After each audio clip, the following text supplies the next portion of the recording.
Hello everyone, how's it going? It has been a while. Okay, good. I'm also getting headbutted by my cat, it's great. Uh, Alright. Wait. Let me switch over as I try to figure out what the fuck I'm doing. Cool. Alright. Ah! Cat, goddamn. No. Oh. That's close. Automatically assaulted. Before stream. Just started streaming properly and immediately Luna's knocking things over. Not knocking things over. Well, she knocked my earbuds out and then proceeded to try to attack them. I'm wearing shorts right now. They went on my leg. But, yeah. How's it going?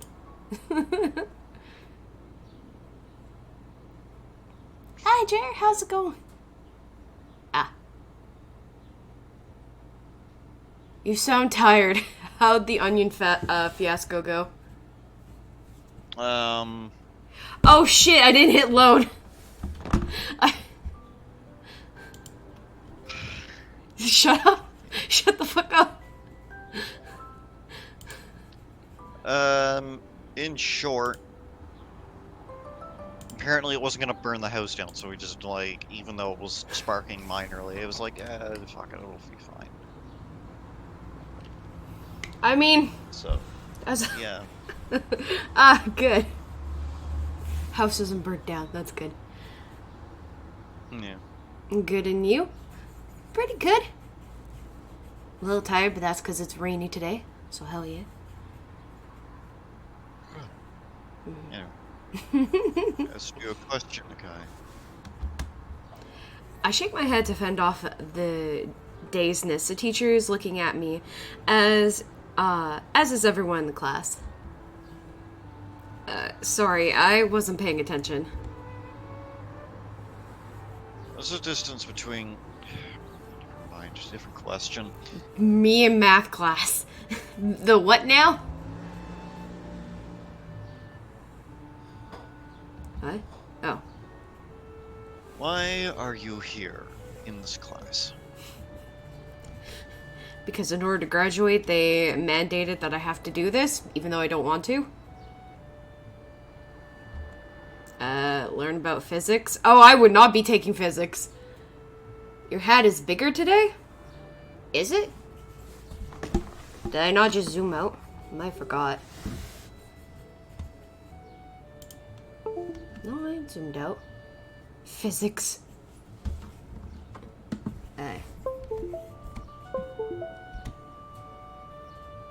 Yes. Well, no. But that's the answer I wanted to hear. To acquire knowledge is the secondary reason for you being in the school.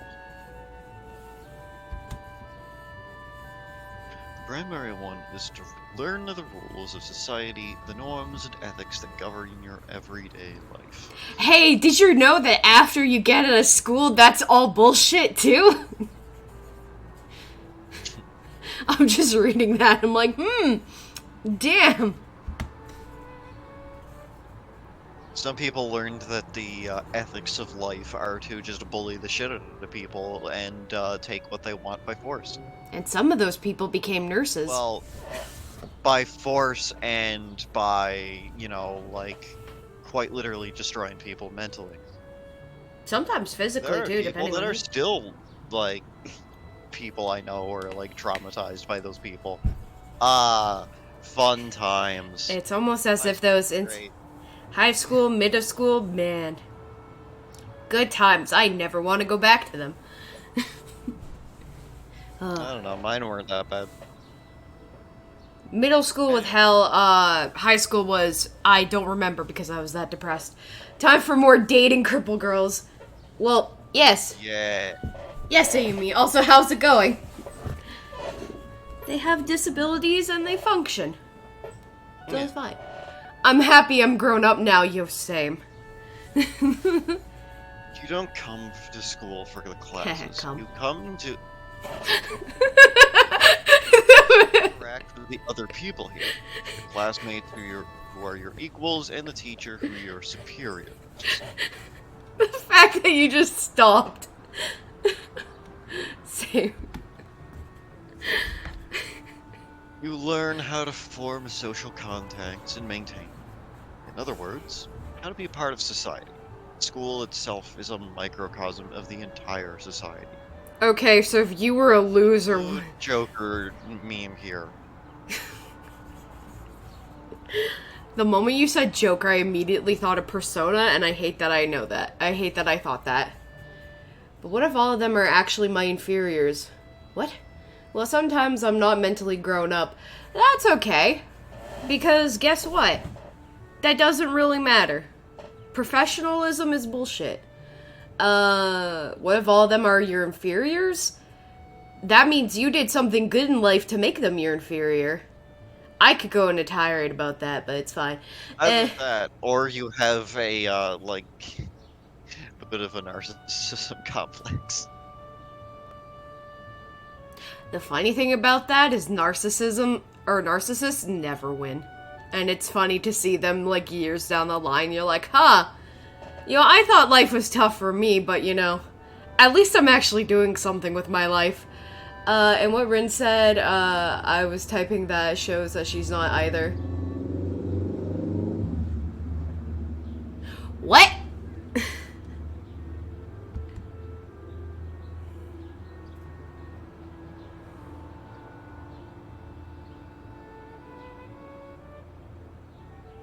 Oh, is my internet fucking up? Oh, okay. Locke was the one that realized that. You know, school's not just a place for learning. And of all the kids your age, you guys should know better that better than anyone else. Think of it this way, Jer. At least it's not somebody fucking breaking glass or anything like, some summers I've had. Oh, damn. Oh, I used to live, next to an apartment building, and I guess the guy cheated on this girl, because she would come in at 7 in the morning screaming like a fucking banshee and breaking the window. There were a few times, though, she would come at 7 at night and start breaking shit. Yeah. And the only reason I know why she was cheated on was because she kept screaming about that. And that was the sole reason she kept coming back even after they changed the windows. And I'm like, honey, please. Therapy exists. Please. So dude driving fast is okay. I don't even remember what Draco was talking about. All I remember is Rin said come.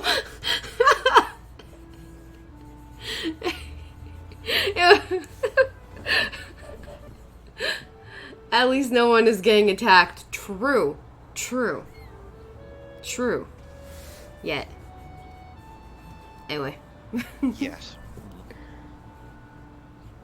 No, I've heard of fights in my area, but they haven't went too bad. Definitely happens when the local team loses a game. God, I'm just being reminded of, like, the, in England, when the English team loses, football, or, domestic violence, rates go up. Jesus Christ. When they win, they just go up less. Oh my god. I was gonna say, like, oh, property damage goes up, and I'm like, yeah, isn't that a Canuck game? Oh. Point is, I already read this line. Oh, okay, I wasn't paying attention. He pauses for a moment. Draco, do you expect anything less from me when it comes to paying attention? Or anything more? Well, if you weren't paying attention to what you just said there, I paid attention enough to fix, my meaning. He pauses for a moment, lets his eyes sweep over the class to see if the message sunk in.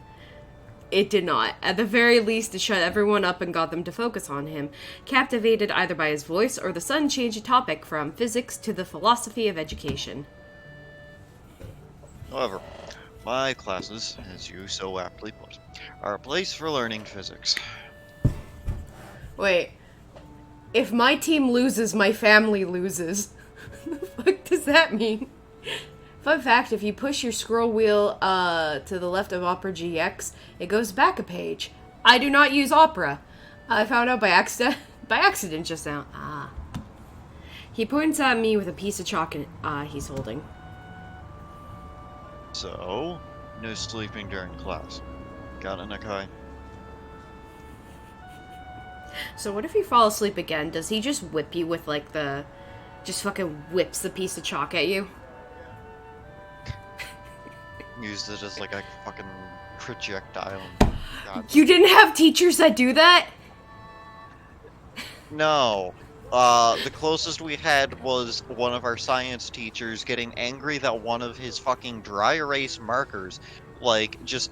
Because he was doing diagrams on the fucking whiteboard, right? Mm-hmm. So, he needed, like, all these different colors and everything like that, and he normally has, like, 3 of them, right? Mm-hmm. And one of them went fucking dry on him. And he was in the middle of one of the diagrams, but he didn't have any more fucking markers of that color. So he was dead. So he got, like, mock angry or whatever at it, because he wasn't someone who got, like, legitimately angry. Mm-hmm. But he decided just to put on a show, because he's everyone's favorite teacher, and we all like to have a bit of a laugh. So he tosses it at the fucking ground, with, like, the cap still on it or whatever, right? Mm-hmm. Because he puts it back on fucking...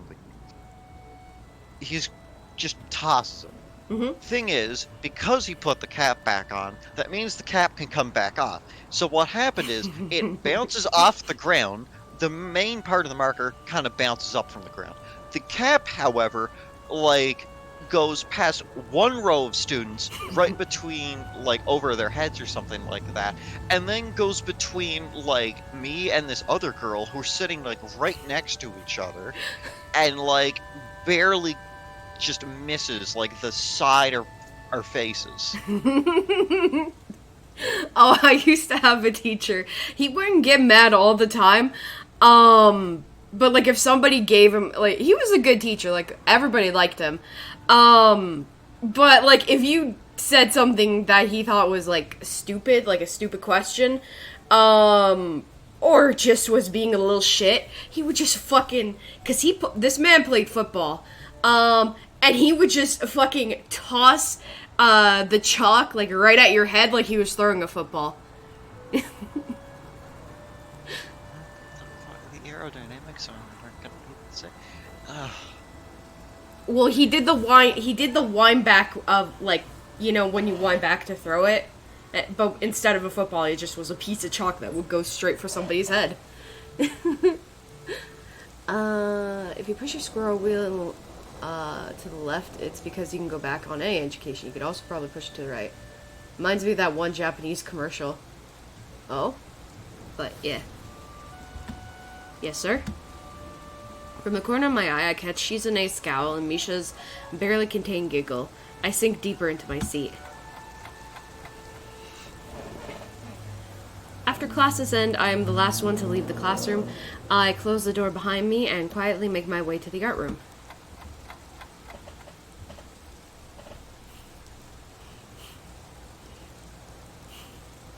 At the flu. I'm just reminded of what you fucking said earlier. Fuck you. What? Rin's got no arms. Rin's got no sense. Oh, right. Same shit. Wow, alright. Thanks, man. Club time passes in relative peace and quiet. I sit up in my usual seat next to Rin, but she doesn't seem to be in a talkative mood. She's even more distant than usual. There's a commercial for milk where the teacher is throwing chalk at a student, and he was dodging it like the Matrix because milk helps him concentrate. Huh.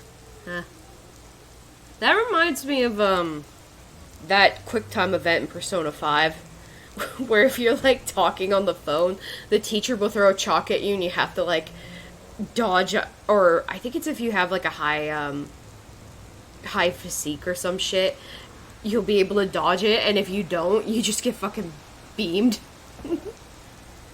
Today we're going to... You dodge it, you get points of charm. Yeah, you get points of charm, and everybody's like, oh my god, he did it. It's like, huh. Today we're going to draw still life and get to choose from either a vase full of fake flowers or an arrangement of rocks and sticks and canvas. The teacher encourages us to gather around the preferred motif, emphasizing perspective, texture, and lighting as the key points of this exercise. I look at Rin to see if she prefers one of the subjects over the other, but she just keeps tilting her head, signifying nothing. She could not give less of a shit. The club members quickly shuffle their chairs around the classroom to get closer to either the vase or the clutter. Rin and I both picked the flower vase, but only one of us seems to do any work. She's ignoring Nomiya's assignment, just like she's suddenly starting ignoring me, and has begun doodling something idly with her foot, not really looking at what she's drawing.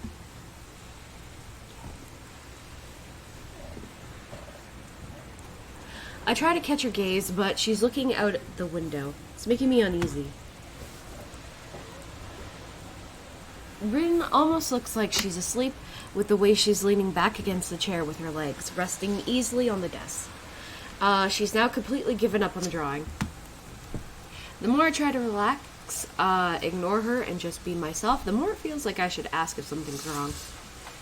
Almost like you should. After club activities are over and the others have filed out, Rin gets up from her seat and marches over to Nomiya with unusual determination. I will do it. Oh shit. Nomiya, who is humming to himself while sorting a box of pencils by hardness, turns around with a mixed expression of friendliness and incomprehension on his face. What will you do, my girl? Crimes. The gallery person. I can talk with that person. At least yesterday I thought I could. Wait, what is this cult follower thing on the side? Yeah, I didn't get that either. Like, I saw this weird thing, like, when I came in. There looks to be, like, someone praying if you just, like, hover your mouse on the left side of the screen. Wait, what? Yeah, like, there's this weird icon of, like, praying.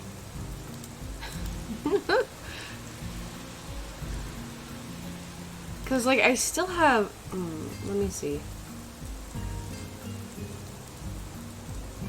Come on. PC, please. Why are you being like this?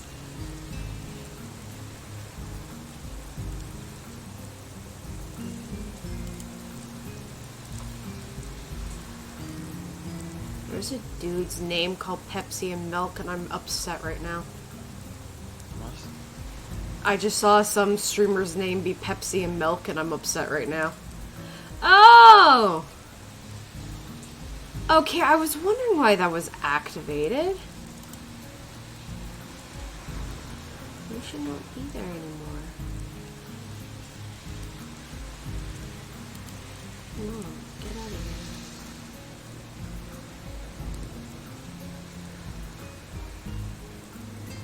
I'm not playing Cult of the Lamb anytime soon.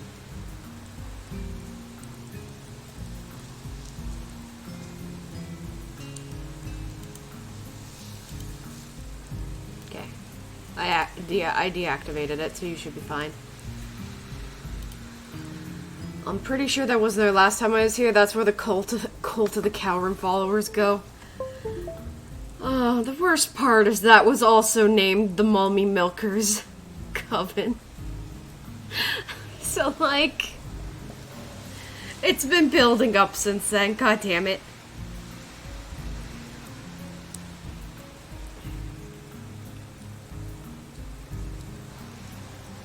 And today, too. I think. I want to try it. I'm going to go all the way. The widest smile I've ever seen on any person's face lights up the teacher's features. He is almost literally beaming. Oh, wonderful. I almost lost hope. Now I have to. You guys do know that you should be saving up for June for the new outfit, right? Or is there gonna be a fight on keeping? I was saving my points. Was.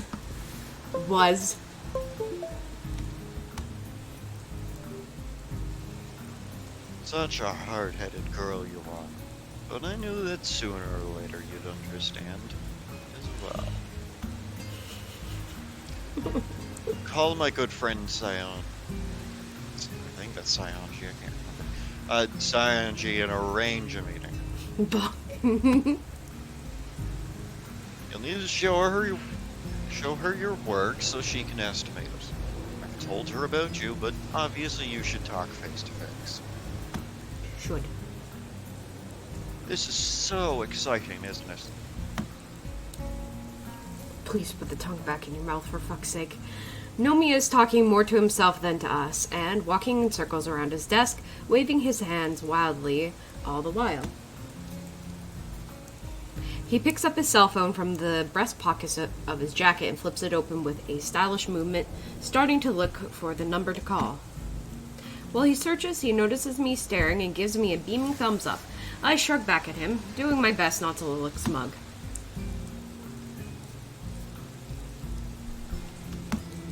Nomiya finds the number and makes the call, turning away from us and lowering his voice once it goes through. Even so, I can hear his excited tone. The call doesn't last long. Fabulous. Sai is at the gallery right now, and she said that we could stop by right away if that's fine. This is most excellent. Do you have some kind of portfolio to show, Ren? It's okay, honey. That was me too when people were like, hey, do you have a portfolio? I'm like, what? She shakes her head at the question. Never fear, I've taken some photos of your paintings. We can bring those and maybe a couple originals with us. Those will be quite sufficient for now. I know, I'll subscribe or something as soon as I can subscribe without declaring bankruptcy. It's all fine. It's all good. You don't have to. And I understand. I know the pain.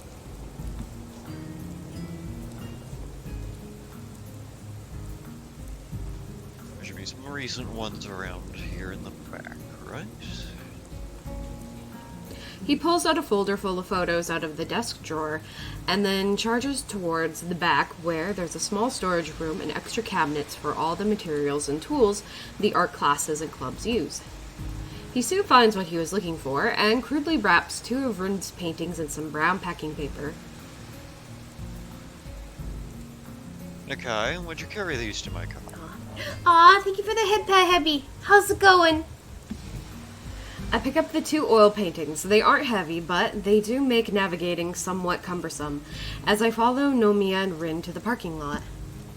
Now I leave for food. Yes, go eat something. Go. Nomiya has a pretty nice car, not something I expect a high school teacher to drive. I wonder what kind of salaries they earn at Yamuku. Those look like pretty average cars to me. The canvases are stuffed into the trunk where they barely fit. At the teacher's overenthusiastic prompting, I get in the car along with them. Rin answers my questioning stare with a confirming nod and a nonchalant shrug. I want to note, these cars are probably also not even, like, photographed in Japan, so... No, because with what we got. Well, yeah, because they went around, I think it was Brown University, and took pictures of it. So this is probably just some of the teachers at Brown. Or maybe even just, like, the student parking lots. Teacher don't earn shit for salary, not in the States. But in Canada and everywhere else they do. Yeah. We actually have a budget outside of defense. I guess I've become some sort of assistant for her now. Assistant with benefits, let's go. Nomiya doesn't go light on the pedal. The smooth ride takes just about 10 minutes to bring us to the city center, where we pull into a tiny parking lot and get out of the car. I pick up the paintings again, looking around. It's just like any city in Japan, really. Same style of buildings, people hurrying here and there, office workers sweating in their suits in the summer heat. Vaguely looks Japanese, so I'll take it. Gotta go eat. Wait, really? Yeah. Wide tree-lined streets aren't something you see everywhere, though. Maybe they are this city's specialty? It definitely has that feel of a city, which I thought I had already forgotten. I feel immediately comfortable walking around. Why don't American teachers get shit? Easier control over people. When you have undereducated people, you can control them better, especially with all the shit you do. You can also narrow the point of view down to just like America-centered stuff. Not only that, I don't know if they have a teachers union in the States, but a lot of countries have a union for teachers, and they pay, they fight and pay for a higher salary than most of the U.S. will get. I haven't actually been here before. In that case, great, and most of all, vibrant cultural life. The sound design really should have laid off on the volume. I'm just gonna say that. Spice place. After turning around 3 more corners, Nomiya stops in front of a door. There's a nameplate in big red letters over it. 22nd corner. Obviously photoshopped in. I love it. Is this really the 22nd corner? Of what? That's bothering me too. I mean, where to start counting? And which way do you count? I was gonna say, is she gonna ask something like that? That sound is pretty loud, yeah. There's no voice acting, but... No, sound effects volume. This makes sense. This makes a lot of sense. Also, to be fair, some people in America do believe everything the big media says, so I guess their plan works. Yeah, but it's also been, it's generations of time of doing that. Rin gets worked up over the strangest things. Unlike me, Nomiya ignores her completely and pushes the door open. The gallery is very clean looking, and the air conditioning makes it cool and very comfortable. The white walls and big windows facing onto the busy streets make the whole place feel airy and bright. There's nobody around whom I can see, however. Most of the floor space is empty, with only a few large tables at the counter and the counter for furniture. There are paintings too, of course. A poster advertises an exhibition for an artist I've never heard of. Most of his work seem to be portraits or landscapes done in more traditional style than Rin's abstraction. Summoned by the bell of the door, a lady who looks maybe around Nomiya's age comes from around the corner. She's dressed in a sharp suit, her straight dark hair in a perfect ponytail behind her head. A pair of flashy, expensive-looking glasses frames her eyes. On second glance, I'm not sure of her age anymore. She looks old, and yet not actually old.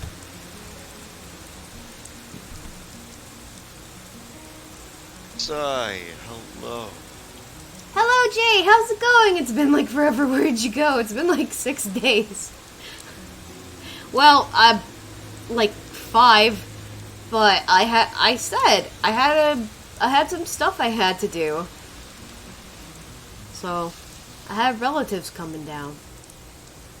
So I couldn't stream. She clearly recognizes the teacher, greeting him warmly. Should I do this? Oh. Sure. Kind of like an older woman, very professional, but, she smokes. Hmm. Like how many packs a day are we saying? Probably only like one, maybe two. We're not talking like chain smoker levels. Like, you need like a dozen packs a day. You're gonna need an oxygen tank by the time you're 50. She could be. I'm not even sure. Oh, there you are, Shinchi. And so quickly. I take it that these two are your students? Indeed. Let me introduce you. This is Rin Tezuka, the one I spoke to you about. And the healthy-looking lad over here is Hisao Kai. She takes a long, hard look at both of us, especially Rin. It feels like we're being evaluated. That a worth of some abstract kind of being calculated for us. Her eyes linger for a long time on Rin. On her eyes, her empty sleeves tied in knots. Her posture, Sei takes her first impression of Rin with an intensity I have not seen used by anyone else before. Once finished, she smiles amiably. Pleased to meet you both. My name is Sei Seionji, and I am the owner of this gallery. Could I maybe offer you some tea? Oh, no, thank you. We're fine. Let's get down to business. That's 5 days too long? Oh, well, I hope that went well. Yes, Rin, can you do me a favor? What? So I'm thinking the next thing I'm going, is to make French mustard chicken. Should I make it? The ladies just judged Rin way too hard. I'll evaluate Rin's milk level. Heavy, no! I think you should try. That sounds really delicious. French mustard chicken. To defeat the Huns. I lay the paintings on the tabletop, to give the gallery owner a better view of Nomiya. And Nomiya pulls out his folder of photos. The old lady studies Rin's works carefully. Bruh, you don't even know how old she is, goddamn. Brushing over her cheek with her fingers while letting her gaze sweep over the paintings. Oh, and also, her eyes remind me of a bird of prey of some sort. They're so sharp and somehow very calculating. She takes her time, slowly going over the paintings in order, without uttering a single word. Did you want to see the dishes I made in the competition? Oh yeah, how did that go? How'd the competition go? Even the teacher looks very nervous. He tries to point out certain details and other things about Rin's work, but it seems like she's not listening. While Nomiya and I keep looking at Sei, trying to look for some hint of a reaction on the gallery owner's face, Rin lets her gaze wander around the gallery space. Suddenly she pipes up. Is this really the 22nd corner? I got a silver medal. Oh, hell yeah! That's awesome! Hell yeah! Very astounding. Coming second just sounds fucking amazing. Yeah, especially for a culinary contest? Like, holy shit. Sei raises her gaze from the paintings and to look at Rin, but doesn't answer. Fun fact, that also will help you with your experience in the future. Being like, yeah, I did this, I did good. If I got gold, I would have gone to nationals. Can you come cook for me, Jay? So I'm a bit bummed. It's alright. Getting second is still very, very good. Like, yeah, nationals would be awesome, but hey, even then, the fact that you still got second, that you still made... Then again, it's also that thing where third place is always excited just to get something, because they never think they're gonna win, and second place always gets sad, because it was like, I was so close. I set the dishes, hell yeah, I can't cook. I can. Not the greatest, but I'm still can cook. Sei raises her gaze from the paintings to look at Rin, but doesn't answer. Probably for the best. She takes stock of Rin's slouchy posture and her dreamy eyes that are again moving restlessly about. The way Rin seems to be detached from the situation that's supposed to be very important to her annoys me just a little. I'm practically holding my breath here. I mean, she's probably scared out of her fucking mind. She's just like, brain, disassociate. We're gonna look over there. Maybe one day. Unless you count ramen. I can cook ramen. Like, real ramen? No, probably, the boiled water kind. The instant pack kind. After Sei has gone through all of Nomiya's photos and inspected the 2 oil paintings I hauled here, she goes through all of the material again, this time at a quicker pace. Finally, she gives her verdict. I like it. Though, if you don't mind me saying, you're still a bit immature. Searching for your own direction, perhaps? She picks up one of the photos. Still, just like this, I just can't take my eyes off of it. Like a little kitten playing around. That's what your art makes me feel, young lady. Thank you. I think no one has ever said that before. I think. Okay.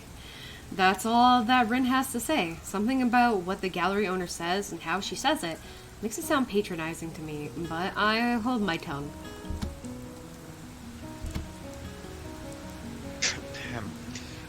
Anyway. What a wonderful imagination, though, isn't it? No packed ramen, unfortunately. That should taste like 12 hours alone. It takes like 12 hours alone to make stock. Damn, I need some good ramen, but I'm doing a 12-hour bone stock. You know, sometimes it'd be like that. Wish I could cook real ramen, but I've heard it takes a lot of effort and time, and I'm lazy. Fuck that, it does. Yeah. It's like all cooking. It takes time and effort. Christ. I've always said that Tezuka has a great eye for composition and color harmony, and technique. Remember, all these are done with her face. Of course, we'd need to put in some of the simpler ones on display, too, for the lay people, right, Seth? The teacher snorts, diversively. You know how those Philistines are. Bruh! They understand about real art. They'd just be at a loss with the abstractions and themes here. But it'll generate more publicity, and that's good, isn't it? I mean, at least you can market it that she has no arms. She makes it with her feet. There you go. Sei smiles gently at Nomiya's remark and turns back to the paintings. I wonder... To tell you the truth, I just don't know if all this makes an exhibition. Even if I like it, I don't get the feel of a theme, of cohesion. There's no over, and really, who would expect such from a young artist like the kitten over here? Oh, no. It's definitely doable, especially if we get a few new pieces and touch up some old ones. I don't mind painting more. I'll do anything. Oh, honey. Rent food in DMs. I'll take a look at it later, Jay. Oh. You could also put it in the Discord for the delicious stuff. For the delicious food. Yeah, we got the food channel. Then everyone can bask in the glory of what you made. Yeah. And then feel hungry afterwards. And then I can't. Why can't you?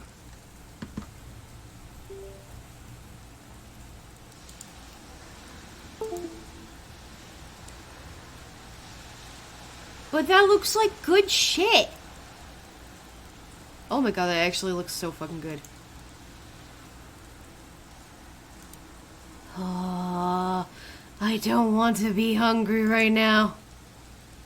I'm not supposed to share anything till the 20th. Ah, okay. Then I am totally fine with just being the only one to see it because it looks so fucking good. And then we'll see it on the 20th. But that is literally 5-star shit. Because other competitors. Ah, that makes sense. Okay, that makes sense. Okay, but that shit looks fucking good. I won't share it, so we're good. It's a bit of a stretch. Trust me, I wouldn't have come to you if I didn't believe Tezuka was ready. You can see it too, can't you? You'll have to wait till the 20th. Be sure to post on the... Yeah, just have it scheduled to post on the 20th. I know exactly what her kind is capable of, and you know too. Those words give the galleryist lady a pause. A hollow, bottomless look takes over her eyes for a moment, as if she was looking through, or maybe past, Nomiya. She says nothing, but her mouth becomes a tight, flat line, as if stretched. Finally, the moment passes. Is that what you're saying? That's what I'm saying. Sei sighs and takes a few steps, walking in a circle as if to help organize her thoughts. She takes another look at the photo of the painting she particularly liked, and one that made her call Rin a kitten. She places her hand over her mouth, lost for words. A few moments, she shakes her head. I don't know what to say. After seeing you, dear, these paintings of yours, would you excuse us for a moment? I want to talk to your teacher in private for a bit. Sei draws the art teacher aside, and they talk in hushed tones for a while. I can't hear what they are saying, but over her shoulder I can see the lines around the corners of her mouth tighten as she motions with her hands in time with her words. The expression on her face is... What kind of expression is it? I couldn't say. I'll look it and then go to the girl and corral or something. Yeah, you'll just go out to eat after. Also, I know what they're kind of capable of. Why do you say it so omnisciously? I mean, they're stuck-up art critics, so they're gonna be like, oh, she's gonna be like, I don't know, the next Van Gogh or some shit. Or, no, actually Picasso, because he's fucking insane. You know, something like that. She's an abstract artist. She's not all there.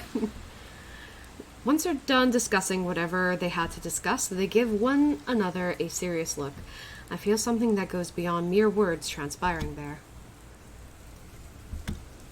They walk back to us. Sei looks seriously at Rin, her left hand reaching as if instinctively towards a pack of cigarettes that's lying on the table. She picks the pack up and extracts one, looks at it absentmindedly as if only now realizing she did so, and puts it back. Finally, she locks eyes with Rin, evaluating her once more. Alright, little kitten. I'm going to believe in you. I said that and you headbutted me. I could send it to you, but you can't share it with anyone. Can you, though? You're supposed to wait till the 20th. I would say hold on till the 20th, Jay. Just in case. I don't want to get you in trouble. Yee.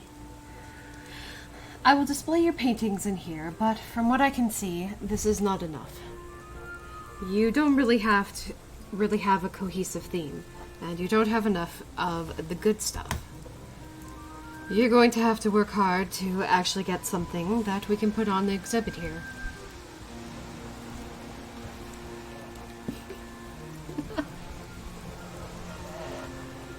I know. It's a good thing my gallery is so small, no?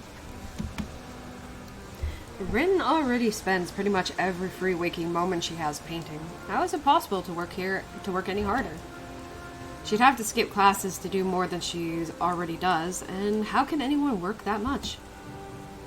Silence falls in the gallery after my words. Sei looks at the art teacher, who is looking contemptibly at his star student.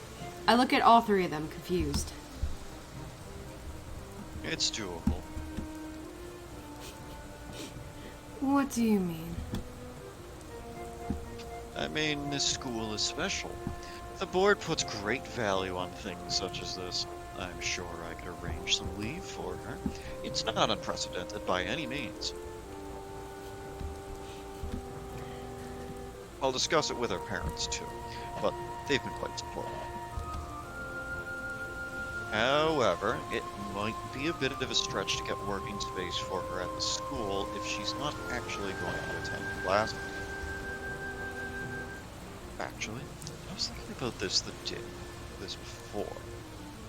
Do you use the place upstairs for anything? No, I don't. I haven't since back then. It's more like a landfill than an atelier now. Upstairs? Thank you for the head pad chair. This is kind of random, but I hate my typing in chat. I type too fast and I leave entire words and it makes it hard for people to understand. It looks atrocious. I mean, I don't notice anything weird about it. But my mind can also, like, piece together things if they're missing. And I'm not judging. Because I also... If anyone sees my DMs, they'd be like, how do you sound like a cohesive person on stream and an absolute gremlin in chat and talk and text? I own a small atelier apartment on the top floor of this building, but it hasn't been in use for... Goodness, it's been so long, hasn't it? Her eyes leap to Nomiya, who has a strange, muted expression on his face. Indeed. You think? Even Nomiya, in all his brashness, has trouble coming straight out with a question. Sei, of course, sees through him and throws up her hands, sighing deeply. I guess I can't say no, can I? Very well. I'll lend you the use of the place as well, if needed. And it's not like I really use it. Excellent. I know I could count on you. What's an atelier apartment? I'm gonna assume it's either a loft or a studio apartment. Kinda like both at the same time. It's usually craftsman's kind of like place of residence. Oh, so it's just an art studio. Pretty much. Yeah. But like a livable space at that. Yeah. So it probably costs like $500 a month. I actually type better in Discord because I'm not trying to type super fast. I type fast on Twitch because stream tends to change topic quickly. Yeah, that's because I change topic quickly because, Ringo Burr. It happens like that, though. Don't celebrate yet. It really is a mess, so don't be shocked when you first see it. However, you can use it as you see fit. Since it is an atelier, it already has easels and things like that. You only need your own tools and materials to somehow clean it up a bit. It's not habitable, though, so I can't let you live there. I doubt your school or parents would allow that in any case.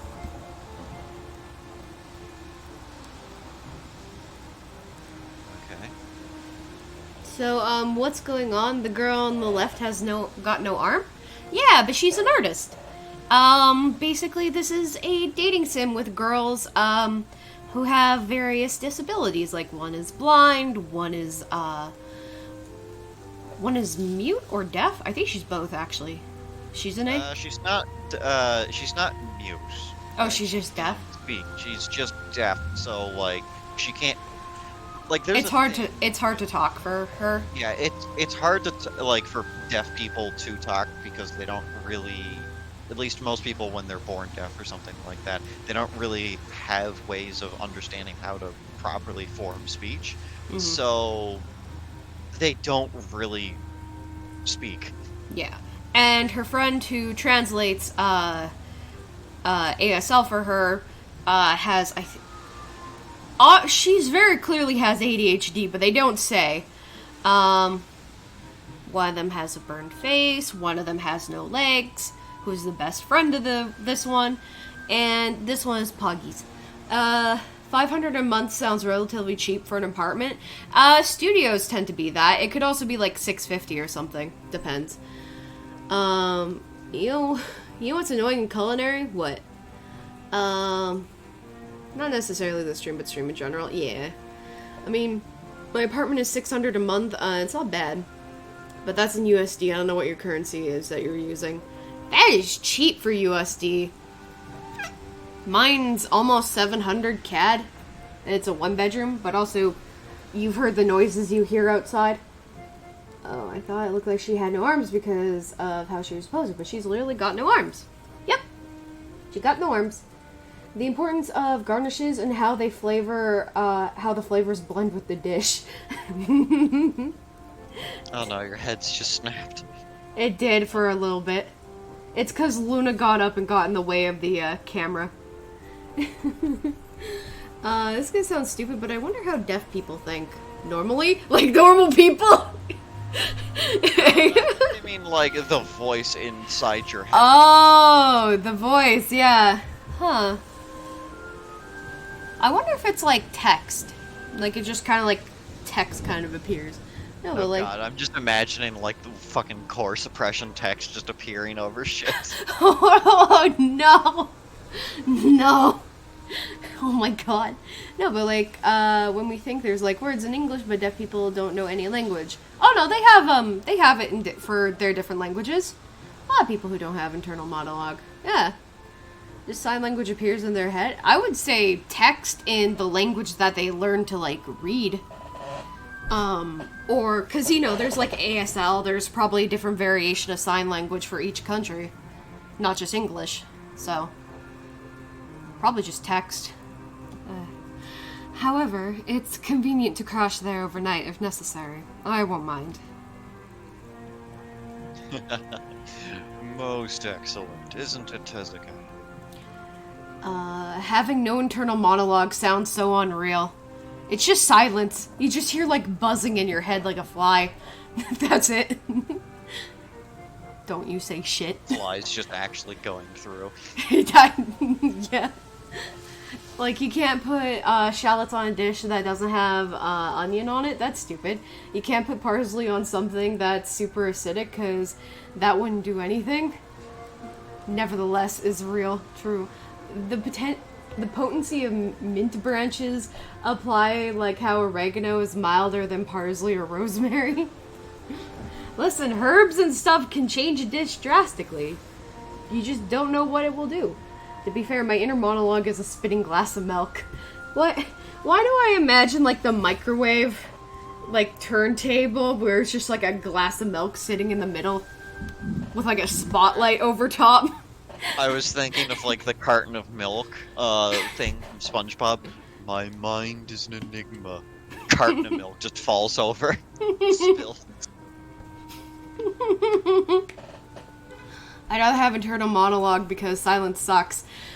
Yeah, it's okay until it gets too much, and then I have a problem for when that just goes haywire and I'm up at night like, can we shut up now?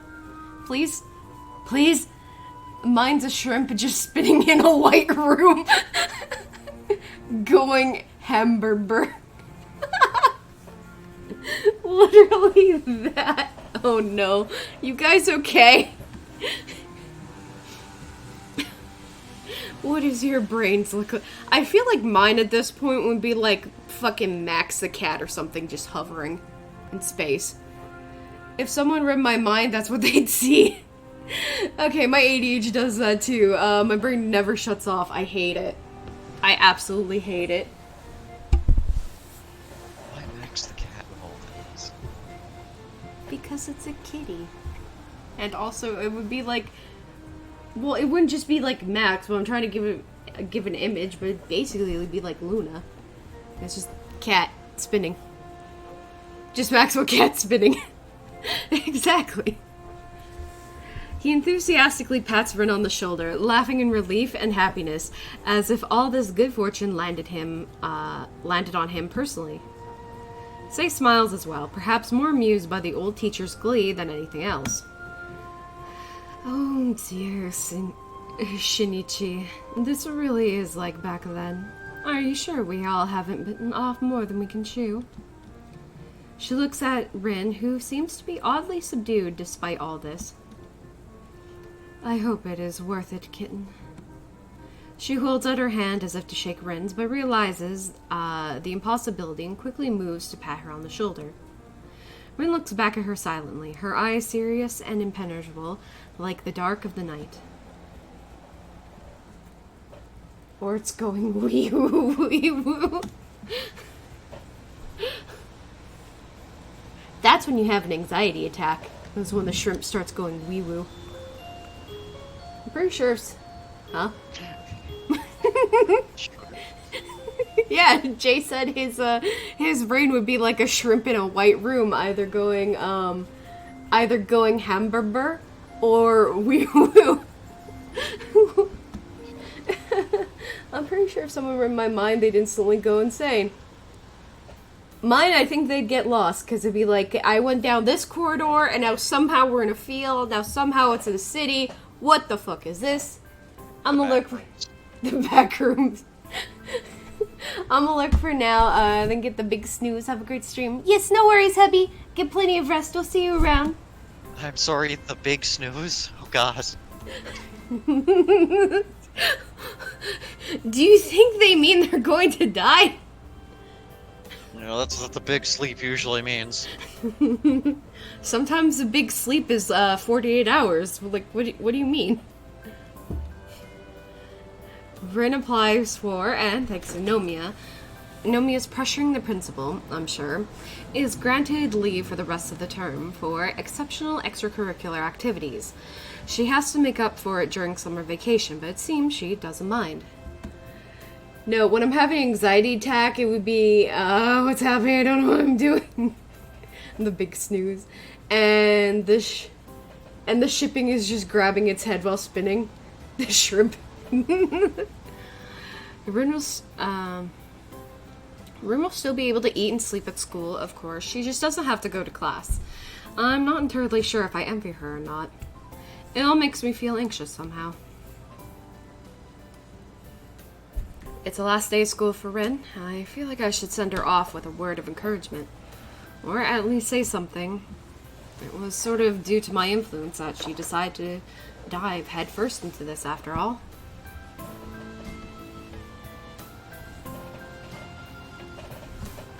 My sleep are all big sleep. I sleep 48 hours per day. Hebby's a grizzly bear. 48 hours per day. They just fall asleep and they stay asleep. Also, I've never heard death be called the big sleep. The elongated concussion. My class ends a good 20 minutes early, so I walk down the lobby and buy a can of juice. Then sit down on the bench and wait for Rin. I pull out a novel from my bag and search for the place where I was. Time stretches comfortably over the warm afternoon while I idly sip my orange juice and read a few chapters of the book. The plot doesn't seem to advance at all, but it's all the same for me. The bell rings to end the school day, and students shuffle to the club meeting or outside. Nobody notices me, sitting on the bench with my nose and the novel. I keep watch for Rin, but I don't see her familiar face or red-tinted hair passing by. Hey Rin, do you know the song that goes... Oh? I check my watch 20 minutes past the end of class. When the lobby has all but emptied of people again, even Rin should have already managed to get out of class, but either I missed her walking by, or she never came downstairs. Perhaps she went to the art club for some last-minute things instead, or got held back by her strict homeroom teacher. I haven't really waited that long, but having grown tired of it already, I decided to go find her myself. I stuff my book back into the bag and throw the now empty juice can in the trash bin, then climb upstairs. The hallway is eerily quiet, as there's no club rooms apart from the art room nearby. I check there first, but not even the teacher is in. I come back towards the stairwell, quietly knocking on the door of 3-4 and push the door open to peek in. Yellow sunbeams across the classroom, falling across the floor. The dust and chalk floating slowly in the air makes the light almost palatable. The entire room bathes in the gentle light shining through the windows, washing the shadows away. Only one person is inside the classroom. Rin sits in what I assume is her desk, next to the window in the third row. Her head rests against the desk. I wonder if she slept through it all. Apparently not even Emmy had the heart, or maybe the compatibility to wake her up. I close the door quietly, walking past the neat, even rows of the desk. I go over to where she sits. Rin? My mouth is suddenly so dry that the word comes out as a tiny whisper. She doesn't answer, so I set my bag down on the floor next to hers and lean over her to look at her face.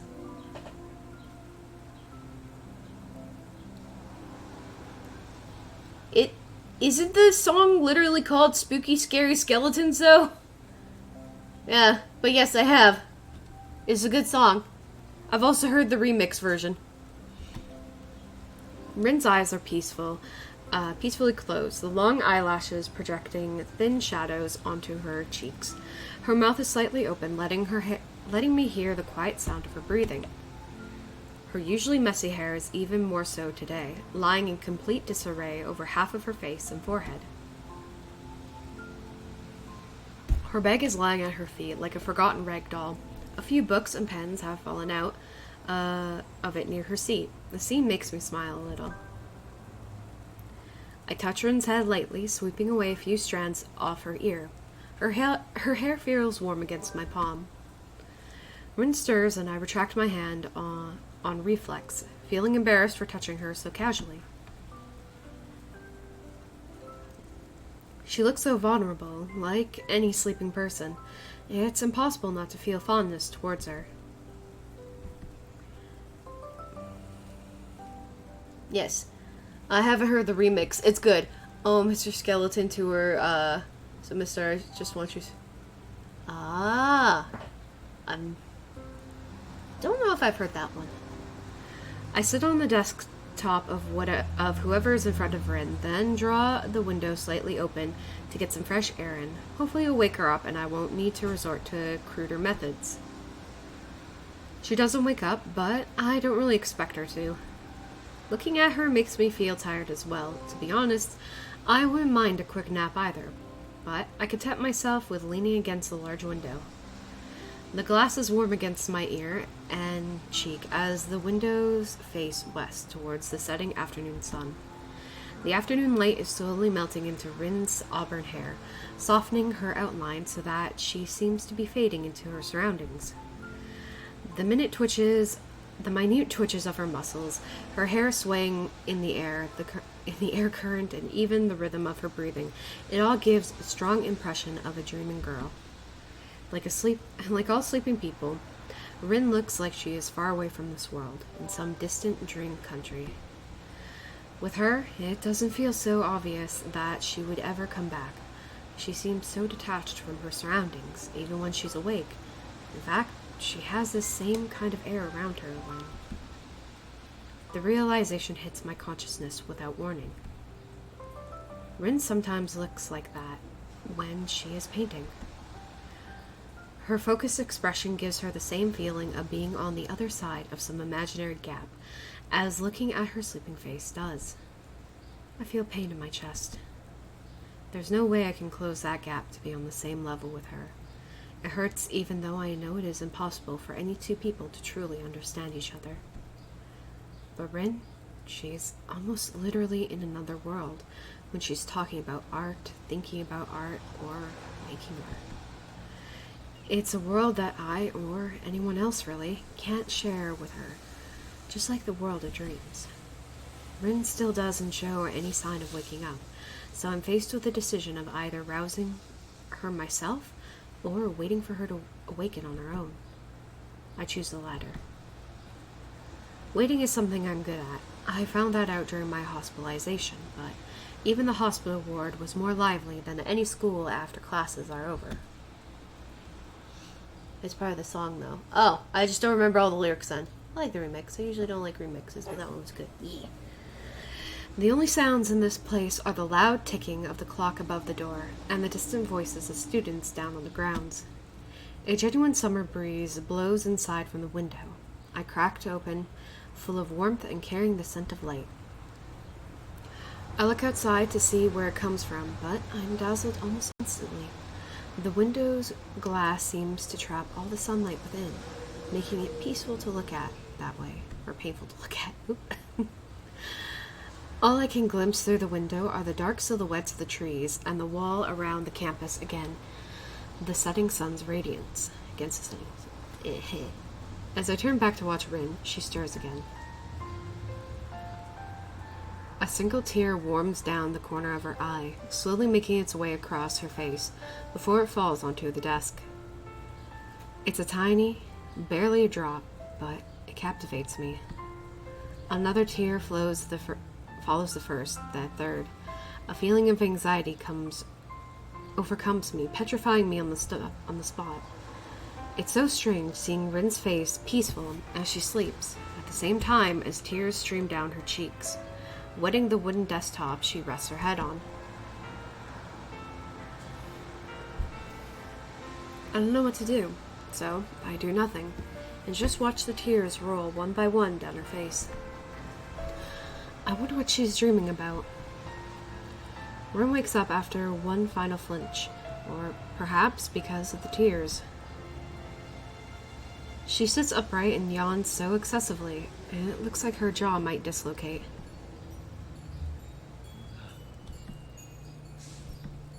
She notices my presence, but her reaction is more like the lack of any reacting at all.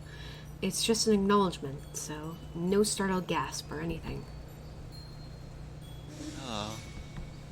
Good morning. She's so groggy she can't even return my smile that I somehow can't stretch to be entirely honest.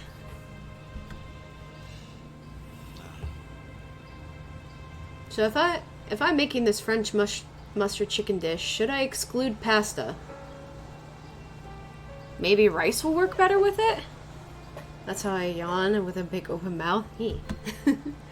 Rin notices her wet cheeks and quickly wipes them on the shoulders of her shirt. It seems she isn't all that surprised or flustered by them. You cried in your sleep. Bad dream? No, it's nothing like that. It's something I've learned to do from other people. What? It's a funny story. I'll tell you later. How did you just cry on command? Huh? On second thought, not really that funny at all. I guess I won't tell you. Do you want something, or did you just come to watch me sleep? I wanted to see you after classes. Oh, no, it's after classes now, and I am seeing you right here. Yeah, I just wanted to say good luck or something. I figure the upcoming weeks are going to be a lot of work for you. Thanks. Rin yawns again and blinks a few times. I feel weird. Didn't really sleep much last night at all. Wait, you're right. Rin, you're a culinary genius. She's a good actor. Thank you. Yeah. I mean, chicken and rice is a good combo. Shy Boy needs to raise his voice. Or I could just lower the music. Butterflies in your stomach? What? No, I mean, yes, I know what that means. Butterflies. Don't really feel so good for now. It'll be fine. You were so confident. Someday, it'll bite you in the ear. I look forward to it. She's sure enough to bite him on the ear. Oh, shut the fuck up. The fact that she, like, misnomered the expression, which is bite you in the rear. Yeah. Or bite you. Oh yeah, they don't swear. But yeah. I think I have to go. I promised Miss Sayanji that I'd go there straight after school. And now it is after school. So, are there more characters than Rin, Hisao, and the teacher? Yes, so there's Emmy, which is her best friend, also a dateable character. There's, of course, there's the teacher's friend, there's fucking Kenji. We don't talk about Kenji. There's all the dateable girls you can get. You interact with them every now and again. Like, there's also the librarian you can talk to. There's a lot of characters. We're just on one route because why not? Yeah, Shizune, who's a bitch. There's also Misha, who's her friend. Hanako, who's like the shy bookworm. Mm-hmm. Shit. Lily, who's Lily, who's the blind one. Yeah. Really like prim and proper. yeah. Nerd. I don't think we ran into the nurse yet. Have we? We ran into the nurse, but that was like really early on. Oh, and then there's also the doctor he has to go to. That is the nurse. Oh, okay, never mind. God's sakes. I'm sorry, I forgot. Damn. It's almost as if nurses can be guys too. Wow. Just immediately we're like, it's a guy, it's a doctor, and fine. Well, I mean, does it show how much or how much those roles are still intact even when we don't think about them? It's unfortunate. Well, yes. Emmy's mom is a character. Emmy's mom is hot, honestly.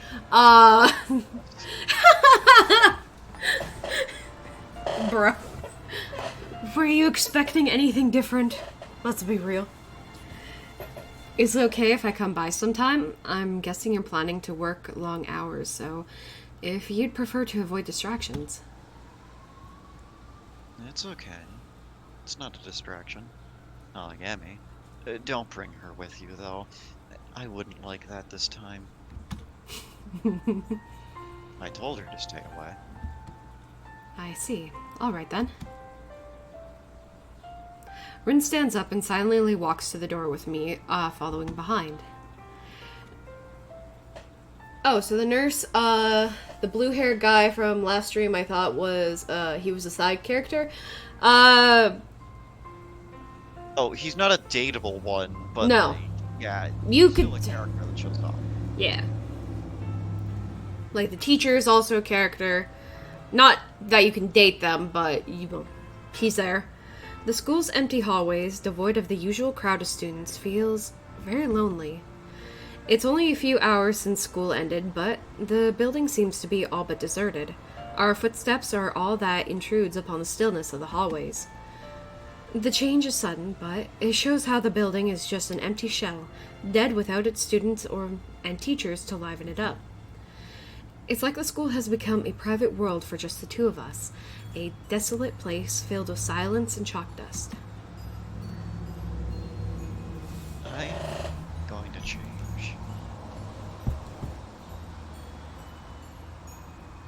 Chair, what the fuck? I mean, yes, but bruh. Rin, bruh, why the fuck would you say yes to that, though? Because I'm not playing you. You play yourself, right? Yeah, okay, but like, that NPC has different connotations to that, for God's sakes. That's what I was thinking it as, but I also know that, like, because I've had that issue where it feels like you're the secondary character in your own life, and I don't like that. I don't like that you were called that. I'm sorry. MJ's just laughing to himself. I know he is. He can't get you with the shy boy, so he'll call you an NPC. She says this out of the blue while we walk down the stairs from the 3rd floor, and it makes me wonder how she views this challenge, that lies ahead of her. Challenge. Shut. You know I have problems with language, right? That's what people must do sometimes. That's the last thing we say to each other that day, even though there's so much that we could talk about. And even those words drown in the all-encompassing silence, disappearing into the stagnant air as if they were never said. Fuck you. I like her argument. I feel like an NPC sometimes.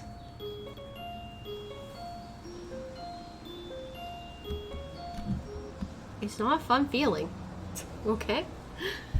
The next Monday is marked by a strange emptiness that grips me, caused by the knowledge that I won't be able to see Rin whenever I want to anymore. So I guess it's nice to know I technically am an NPC. Thanks, Rin.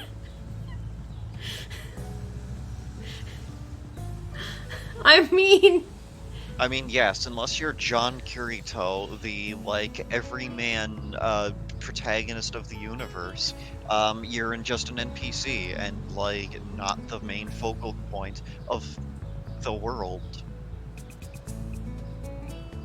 R/ I'm the main character moment, you know? Yes, absolutely. Like, you never know.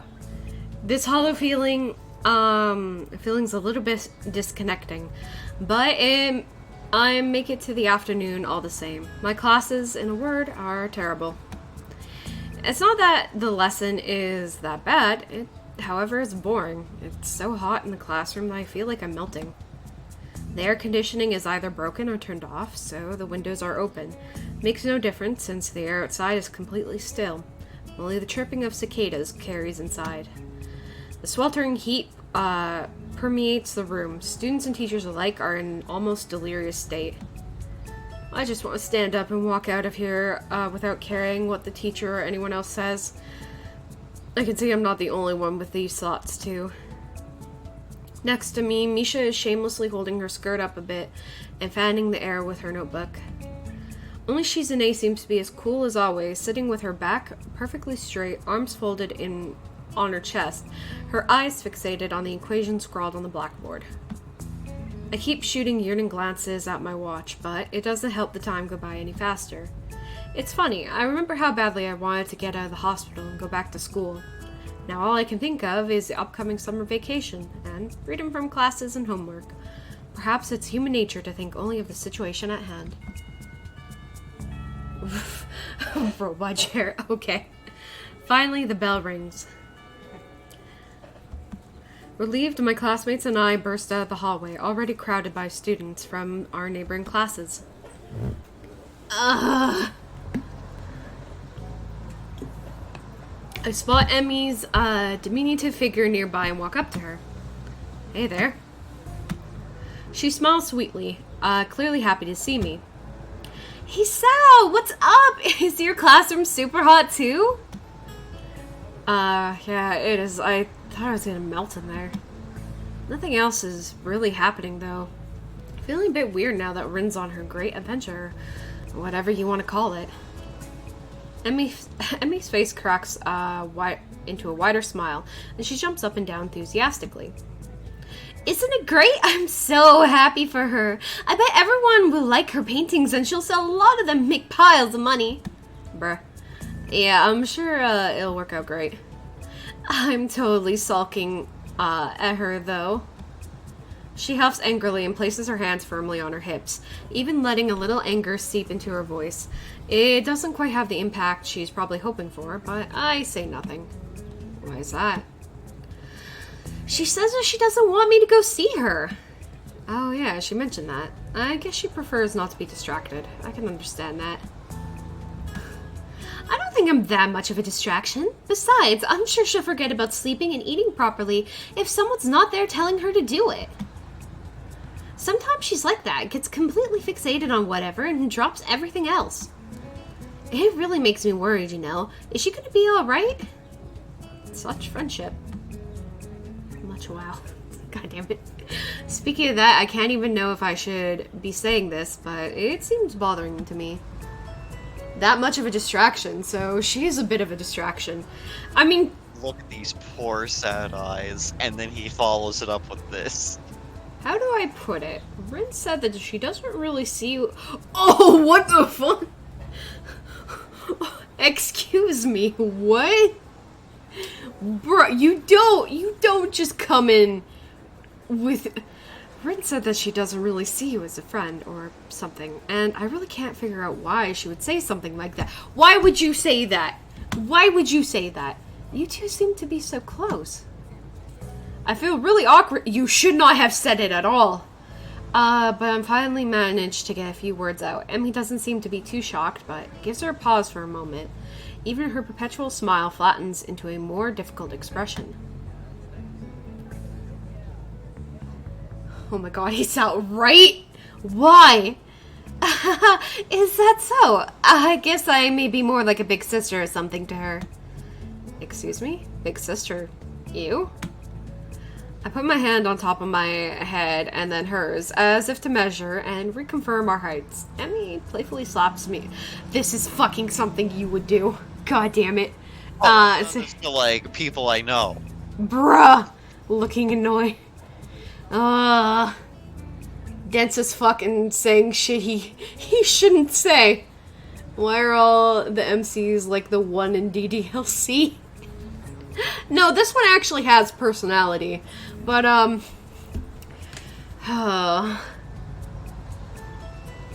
Hey, that's heading below the belt. I thought you were more of a gentleman. Sorry, I couldn't resist. Too easy. For that one spot, I almost wanted you to fucking do the voice. Sorry, I couldn't resist. I meant the stupid fucking hype one. I really wanted to make the joke to soften the mood rather than to make fun of Emmy, though. But I'm serious. Besides, I'm a year older than Rin is, or even you, for that matter, so there. Really? Yeah, I missed a year of school when I relearned to walk and run with these legs. Oh, right, that makes sense. I should have figured that out by myself. In my defense, her tiny figure is really misleading. Toe effect. Hey, how you doing? Wow, you're such a cute little short first year. I'm a second year. You're what now? You're a what now? I'm the student union president. Huh? But you're so small and adorable. How are you capable of so much? Wait, legs? What's with her legs? Her... She doesn't have any. That's the point. Well, are her legs, cut off at the knees? Yeah, around the knees, she doesn't have legs, so she's got prosthetics. Yeah. So, she helps Rin, who has no arms. She even says in, like, the very beginning that she's like, yeah, it's like, with the two of us, we become, we're like two halves of a whole person, sort of thing. Yeah. Emmy smiles wryly, and something deep and hidden floats up into her eyes like a swirling vortex, suddenly disappearing in an otherwise calm river. I watch her struggle with it for a brief moment until she blinks it away and her smile widens. Was it because you told her that her friend doesn't see her as a friend at the worst possible fucking moment? When Rin, I do not remember her saying that at all about Emmy. She did. When she took you up to see, like, the dandelions on the hill, she said she doesn't really have friends. And you had two dialogue options. One was, what about me? And the other was, what about Emmy? And you picked, what about Emmy? And she said, yeah, but I don't really see Emmy as a friend. Oh! Oh! Which unlocked you being able to see or say this to Emmy. Ow! If you guys did a fusion dance where you all have 4 limbs or just be all the missing limbs, it'd be the missing limbs. Watch her struggle for a brief moment until she blinks away and her smile widens. Someone made a fusion of all of the Katawa Shoujo girls, and she is blind, deaf, has burn scars, has no arms or legs. What the fuck? Yeah, they just decided, yeah, we're gonna make her quadriplegic, we're gonna give her burn scars, and make her both blind and deaf. What the Because they just mixed, like, every girl that has a route in this game, just all into one. Bruh. Okay. Anyway, it's true. She's just so cute that I want to pamper her. I've always wanted a little sister, but, well, I guess I ended up never getting one. Emmy, I'm so sorry. I should have shut the fuck up. It's a little bit hard to really talk with Rin, so I guess I never really tried. I like her a lot, though, so hearing she said that doesn't make me happy.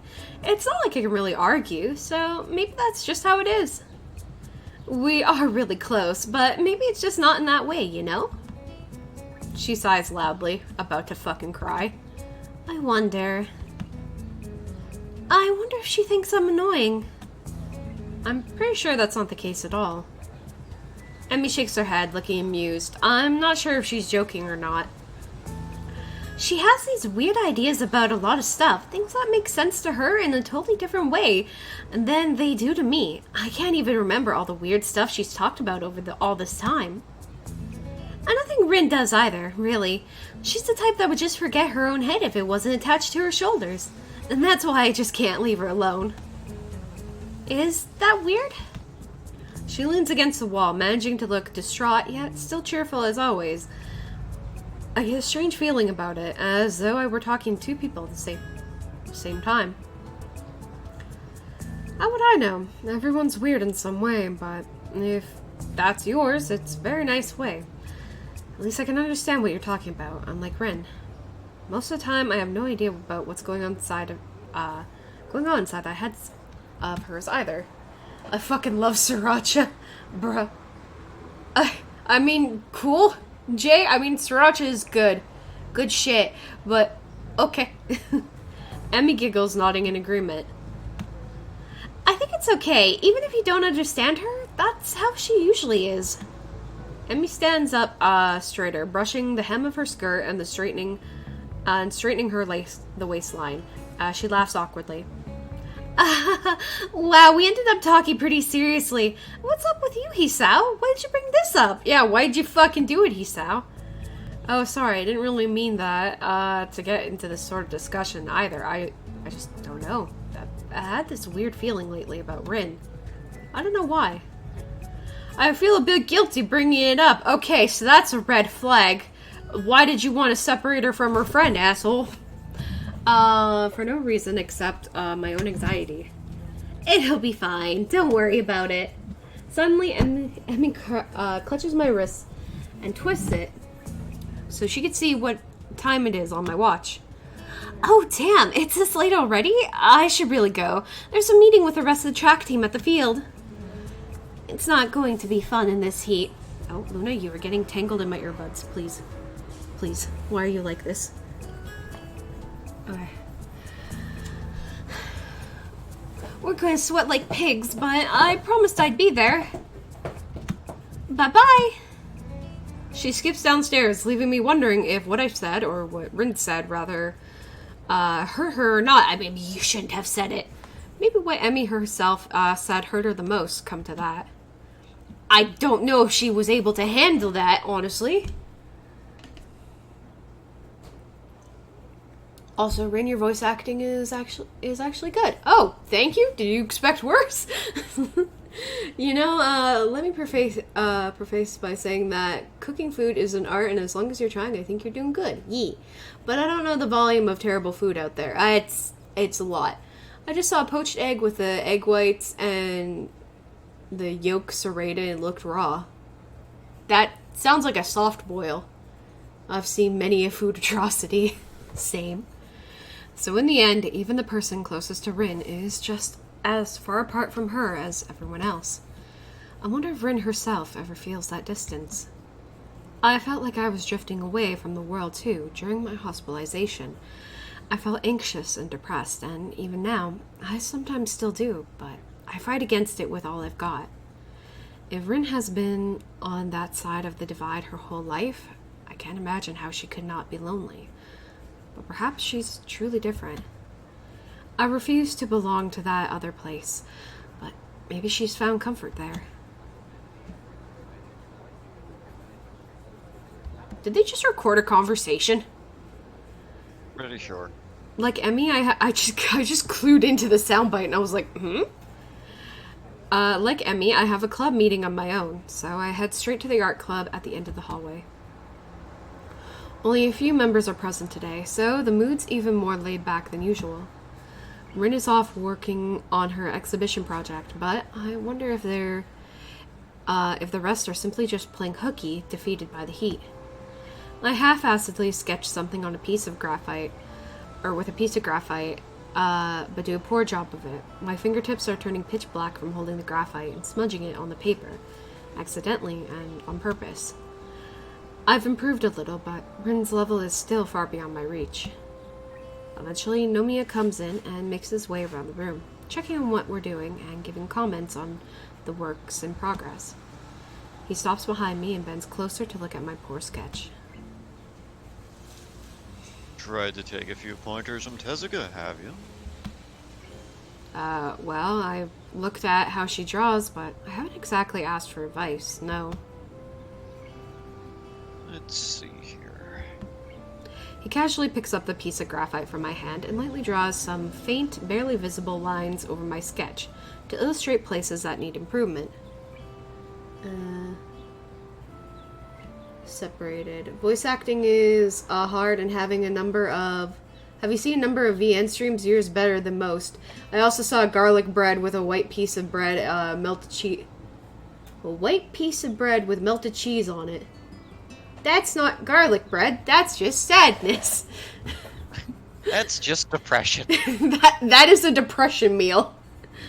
Aw, you Amy. I guess we're... I mean, I do ASMR stuff, so I guess that helps. F. That's just sadness. He can't, yeah. I already feel frustrated about not seeing the obvious flaws before, but with a couple of careless, seemingly flicks of the wrist, Nomiya has made them plain as day. Straightening up, he throws a sideways glance at the seat where Rin usually sits. Such a nostalgic feeling. Almost like a bird flying from the nest. I'll miss Tezuka when she graduates. It begins from here, you know. Nearly makes my eyes a little misty. Do you really think she has a chance to make her big break with this exhibition? Nomiya turns to look from my sketchbook, adjusting his glasses. He rubs his chin, looking contemplative? What? Contemplative. Words. Why not? It's not like she's going to be an overnight smash hit or anything, but getting the word out there is very important. Connections are pure gold. Maybe the most important thing to gain if she is to become an artist. Word of mouth is very powerful in these circles. It is for most jobs these days. Cries. Nepotism, yay. Thank you for reminding me the world is pain. She has some advantages, like her young age and technique. You know, the feet. People will be naturally curious about extraordinary things like that. I watch streams of visual novels because I can't focus on them without voice acting. Yeah, and then there's some that have like awesome voice acting, like Sucker for Love, which also got the newest one out, and I'm excited for it. And that one has great voice acting. Would be fun to do, right? I mean, the MC doesn't have any voice acting himself, but like, that's the point, though. I feel like that's just the point. But yeah, everyone else, so good. That'd be fun to do voice acting for a VN.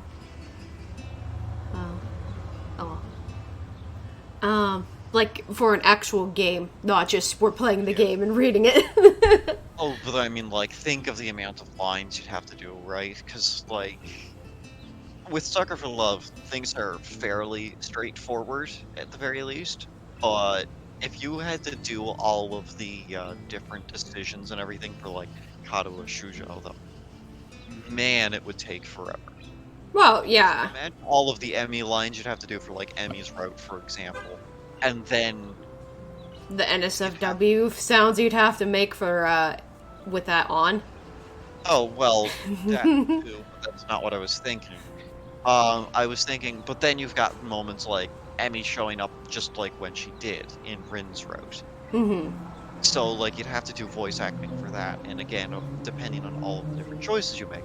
Such as, if you asked about yourself and not Emmy, then she would have had to say different things on Rin's Route. Well, that would have already been pre-planned out by the people who were hiring the VNs for that. So you would get your set lines and what it would be, so... Did you just call there'd be a lot of... call it Katawa Shoujo? It's Katawa Shoujo. Shoujo, you know what I mean. Doesn't matter. His words have an unpleasant ring to them. Isn't it just exploiting her disability to make her more popular? It sounds fishy. Now. It's not like that at all. Think of it from another perspective. Like an artist. Would you rather have Tezuka hide herself completely from public view, as if her condition were something shameful? He does have a point. Some people will call it exploitation if we promote that aspect, or discrimination if we hide it. All considered, we're just being honest about it. Depends on how much emphasis you put on her disability. Yeah. Like, if you use her name and then just be like, yeah, she did this all with her feet. Be like, whoa, shit. Cool fact. And that would be fine. But if it was like... The foot artist, Rin Tezuka. Then it's exploitation. There's nothing wrong with that. Right, Sponge Boy me Bob? God damn it. Sorry, that's the first thing my mind went to. Nothing wrong with that, right, my boy?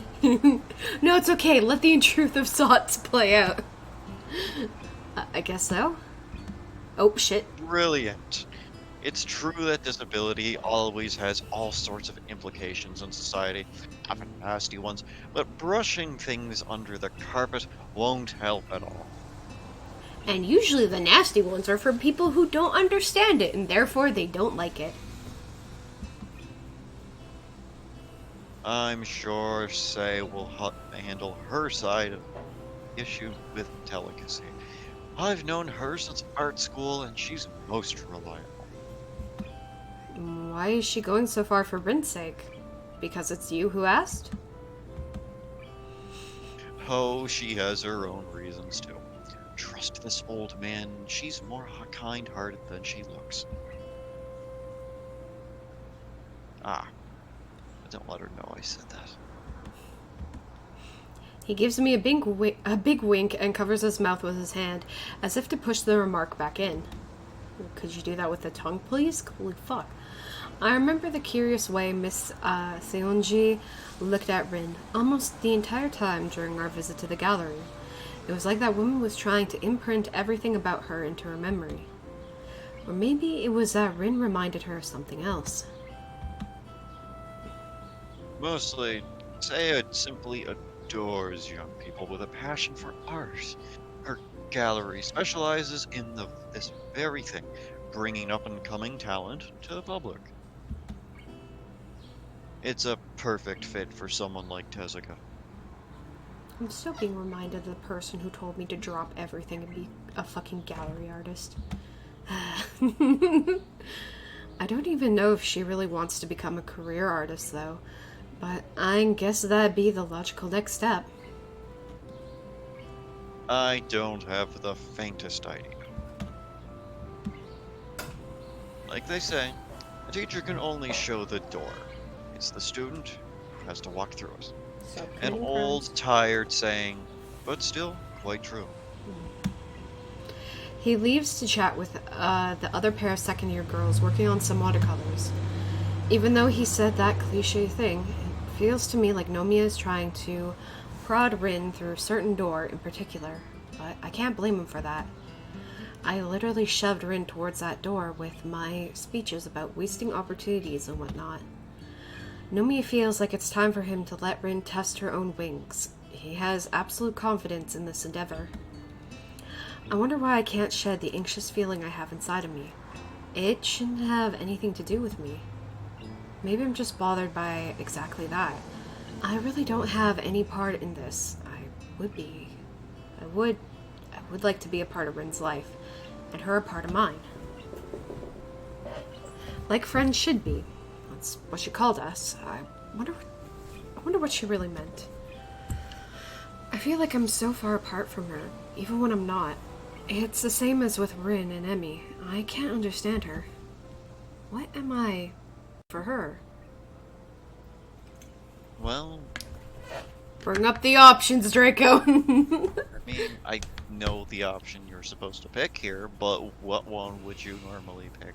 Because I'm at least interested in it.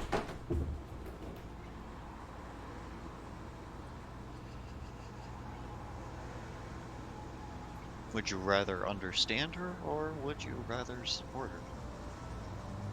I'd rather understand her, I think.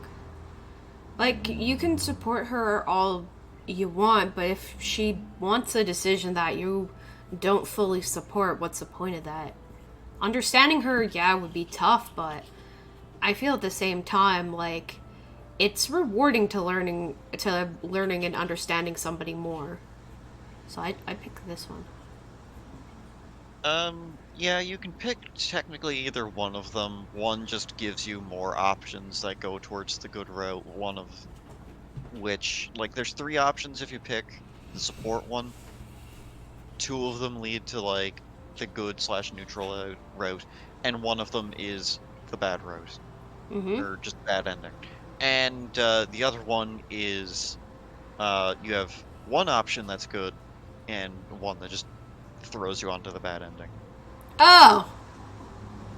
Oh, So you can still get the good ending depending on whichever one you pick. okay.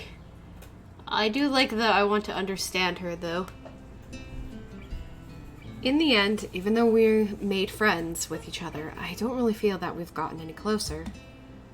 How could I call someone my friend if I can't understand her?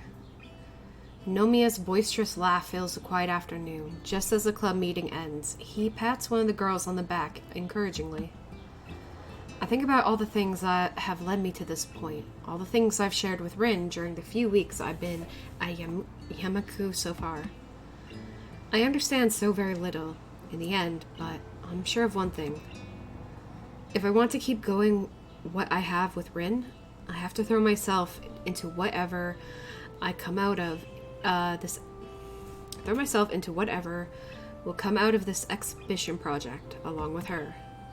I turn my gaze back to the black mess of the sketch and the near invisible guidelines the teacher drew over. No pattern emerges, nothing that could take me further than I am now. I put the graphite down on the table and think hard and honestly about what I really want.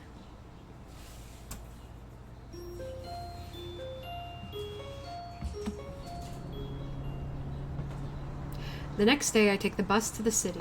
It goes twice an hour, starting in the morning, passing by the front gate of Yamuku at 20 minutes past 10 to the hour. The ride takes considerably longer than the one Nomiya gave us in his car.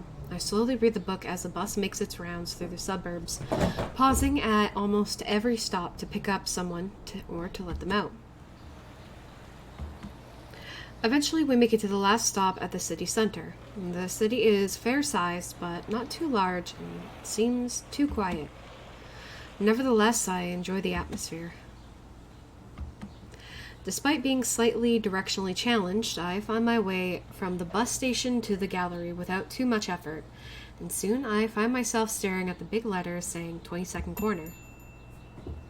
Inside, the gallery owner is intently studying the large painting hanging on the wall, a portrait of an old man. Good afternoon. She turns around and looks at me, and a smile of recognition spreads on her lips. Oh, you were the young man from the other day. Shinichi's student, Hisao, was it? That's right. Good afternoon, Miss Seonchi. Please, just say, I don't want to feel any older than I am. You know, I'm so glad that even young people show interest in art nowadays. It's so refreshing. What brings you here? Surely you aren't just on a courtesy visit, all the way from your school. Actually, I came for Rin. I was hoping to see how she was doing. Oh, is that right? Well then, you need to step back outside. You see, the atelier is actually at the next door on the right, down the street, and up the stairwell. Just climb the stairs to the top floor. There's only one door there, you can't miss it. Well, of course the bus is going to take longer to stop for several places. It's almost like that's how public transit works. I gave Sei my thanks and exit the gallery and locate the door she was talking about. It leads to a dark stairwell, which reminds me of the stairs leading to the roof of the school building. Yeah, because it's the same image, but they flipped it. The stairs are steep, and even though it's only 5 floors, my breathing gets heavy before I reach the top. An unassuming wooden door awaits for me there. Cat, what did you... Of course. Thank you for the headband. I wouldn't be able to follow those directions. I'd have a tough time, but I'd get there eventually. An unassuming waits for me there. It's unlocked, so I knock and enter. The atelier is really just one big room, with a ceiling lower at one end than the other because the roof of the building is gabled. There's a huge skylight in the ceiling that acts as the main source of light for the room, bringing the sunlight that reflects off the white painted walls. I suppose it's good to use natural light for art. There isn't much in the way of interior decoration. No surprise, since the room seems to have been used as storage for a while. All kinds of boxes and office furniture are scattered around the place. The room is dusty since it's not been used in a while. I can see that someone has made some effort to clean up a little, but it's far from immaculate. Rin stands in the middle of the room, her back to me, staring at a half-painted canvas placed on an easel. Not working on it, just staring, unmoving. She wears what must be second or third hand denim overalls, over the standard school uniform shirt, much like the one I'm wearing. They look pretty warm and are covered in paint splatters. From the way they seem to be loose or tight in places, I'm guessing they weren't originally Rin's. Hi. Hello. Rin doesn't judge my showing up as worthy of turning around, saying maybe something more than just a mechanical reply to my greeting, smiling, anything. She keeps on doing whatever she's doing, probably some weird creative thing inside her head. Perhaps I should have expected as much. Still, I make another attempt at conversation. Pretty cool place. Big, too. It is. Say said I can use it as much as I like. I even have my own key. So, how's the work going? She doesn't answer for a while. I begin to wonder if she's already forgotten the question. As the cloud drifts over the building, shadowing the light pouring from the skylight, the change in Rin's surroundings seems to wake her up. I don't know. It's like a huge ball. I don't really know which side is the right one. It's really huge. It's the hugest thing ever. Like a mountain growing inside of me. Like I swallowed a mountain whole. It's going to be hard, I think. Really very hard. I try to listen to the undercurrents of stress or uncertainty in her voice, but I don't pick up anything like that at all. That sounds like it! That sounds very much like it! Actually, hold on. I'll be right back. I'm gonna take a quick break.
I have returned.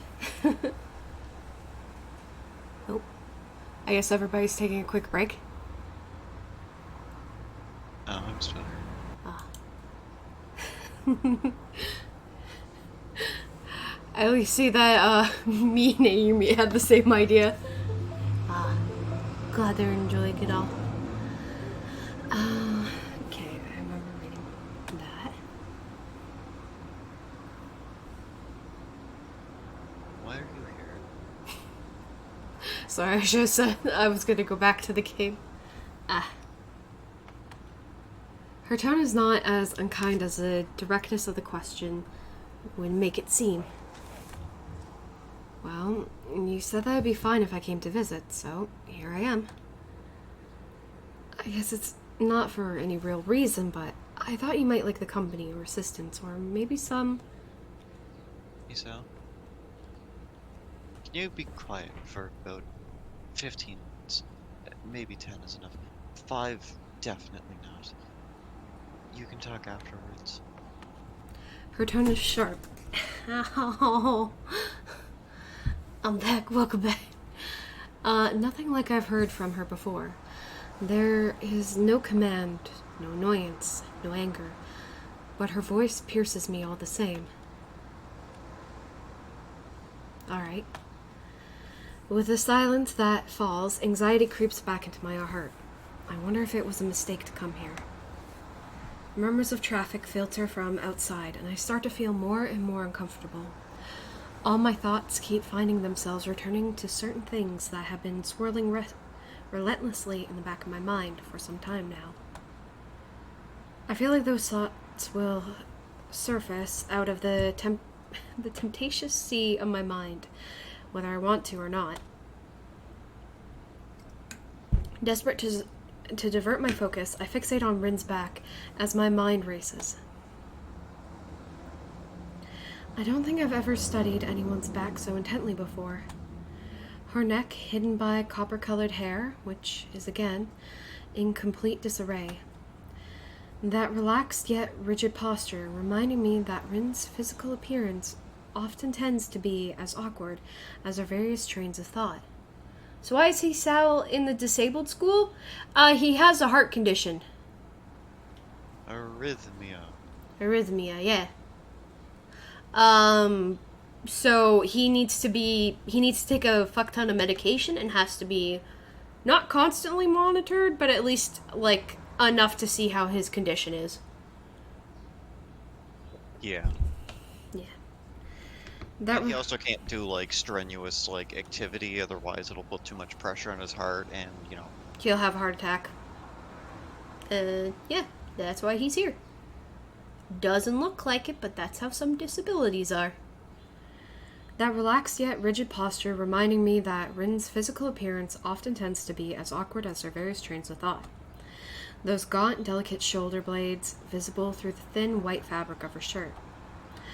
The contours of her hips curving down to her thin thighs. It pisses me off. Huh? What do you mean? Rarely does she ever seem to be looking at me, whether literally or figuratively. I, on the other hand, am always watching her back, both literally and figuratively. Whenever she's painting, whenever something catches her fluttery attention, whenever I don't forcefully make her listen to me. I can't reach her, though. I can't reach through to her.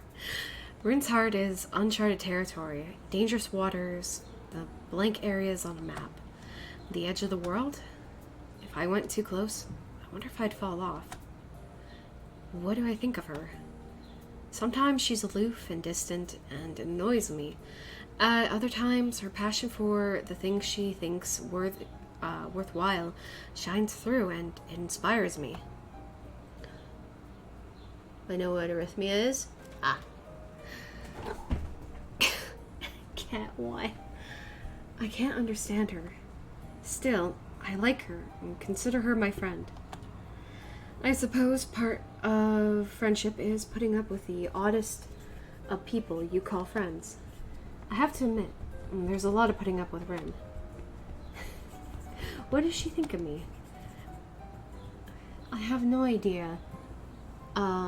Last week I thought she might have liked me romantically, with that kiss and all. It forced me to ponder my own feelings too. This week, I'm utterly confused. What would she do if I told her I liked her that way? Wonder if I really do. Damn, I can't make sense of even my own thoughts anymore. Must be contagious. Even if I said a thing like that, would it matter?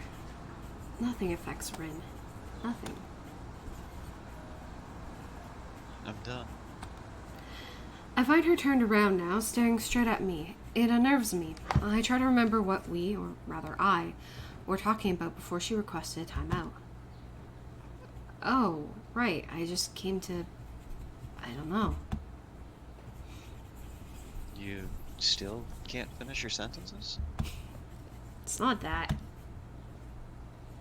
Fine. She retreats from the conversation, slipping away from me once again. She doesn't return to painting, but instead keeps looking at me with that empty poker face of hers. I wanted to talk about some stuff. I have thought about a lot of things. What things? Like what happened last week, and so on. What happened? Oh, right, yeah, she was high out of her mind. I get the feeling she's playing with me. Why, I have no clue. It's not a game she's playing with my head. I'm pretty sure she doesn't deliberately try to screw with people. Maybe it's just my own mind playing tricks on itself. Still, Rin feels like a puzzle in the form of a girl. I feel attracted to it, compelled to solve it. The overly rational part of my brain refusing to let me give up. I can't leave her alone. I never would have believed that I could be this obsessive about something. Why do I hesitate so much and keep running in circles around her? I don't have to do that. I already decided what I wanted to say. Rin? Saying her name with an intention like this makes my mouth dry, as if my subconscious is fighting against what I'm going to say next. I feel like I'm going to lock up at any moment now. Rin looks up for her paint-covered toes and stops wriggling them, so there isn't anyone to observe them curiously now. The hard stare of her dark green eyes seem like a portent. I like you. The lack of any reaction is like a slap to the face. So, I mean, I'd like to like you as more than a friend. What is more? The slow, hesitant words coming from between her strawberry-colored lips are not the ones I was waiting for. Neither of the two possible answers I've been expecting, actually. I feel myself blushing heavily, as is par for the course of this kind of situation. My heartbeat sounds like a percussion orchestra on drugs. Rin's faux innocent inquiry feels like I'm being grilled over hot coals. You know, like, romantically, and... No. Rin turns around, giving me the cold shoulder as she returns to looking at her painting. She makes a move to pick up her brush, which lies forgotten on the floor, but decides against it at the last moment. I can't talk about that kind of thing now. So, don't talk about that kind of thing. Please. We're friends, right? So you can do that. The silence those words leave behind is deafening.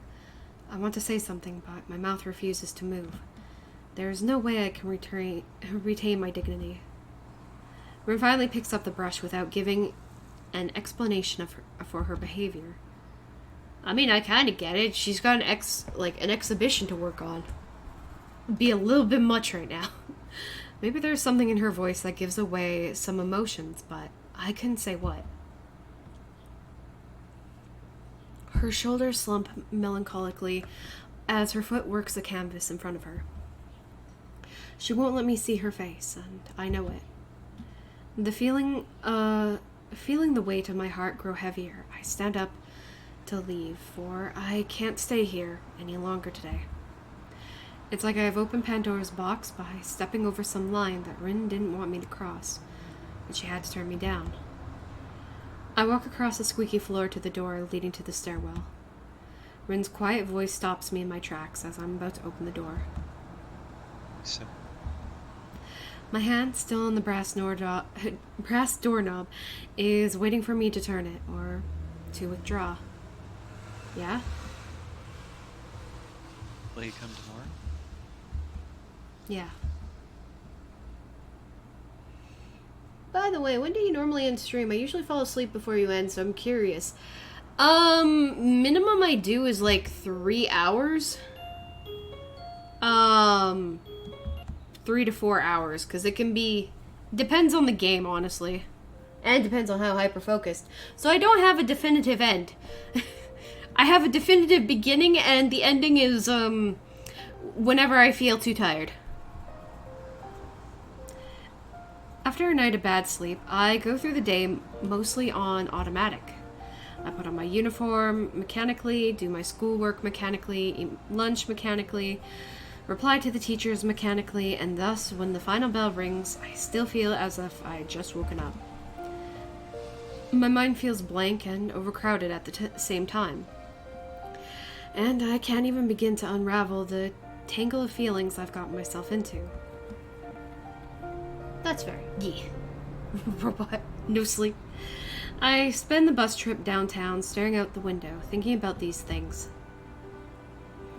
As a result, by the time I climb the stairs to the Tillier, 4 floors above, Say's gallery, I'm feeling completely exhausted. Expecting awkwardness, I quietly knock on the door before entering. I spot Rin at the center of the small, clear area in the room, working on a painting. She doesn't acknowledge my arrival in any way.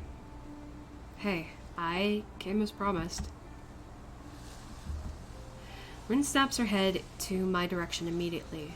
She was waiting for me to say something, and locks the cold green gaze of hers on me. Although I'm not sure my own face can't hide my feelings, Rin's expression is as expectant and neutral as always. The clouded, slightly absent-minded darkness in her eyes is like a wall standing between me and her.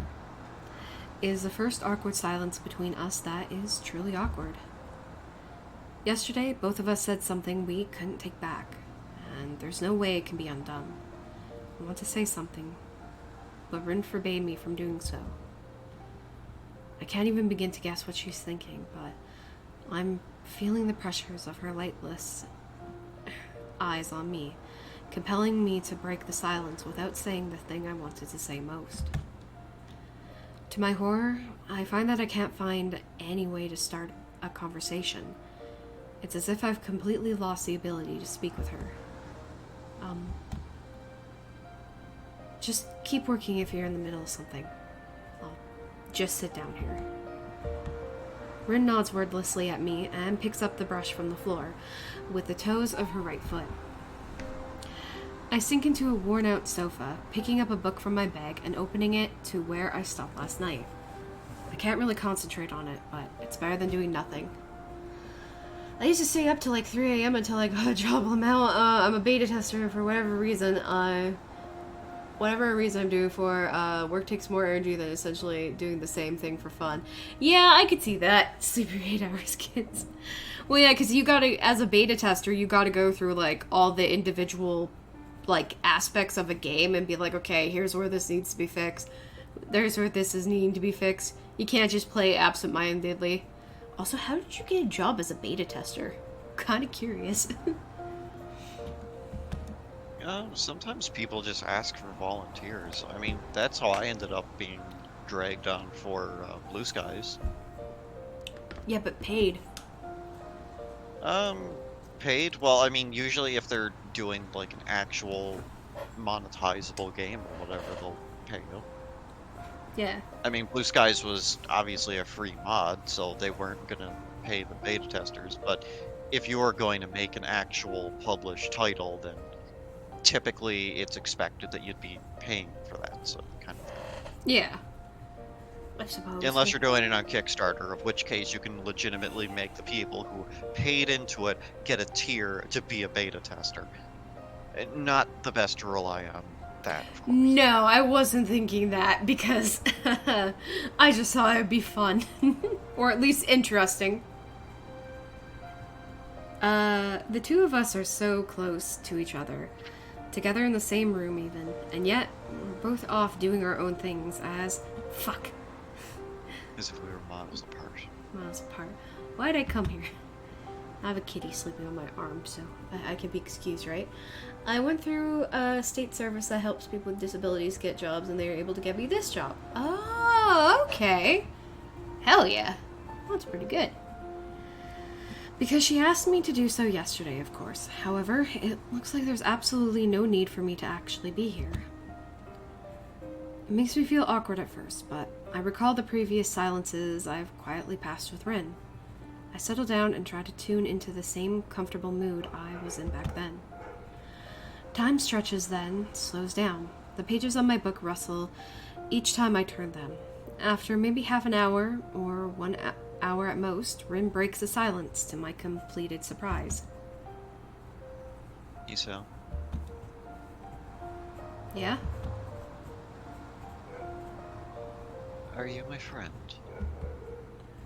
It's an echo of yesterday, I know it, so even Rin couldn't push it aside from her mind.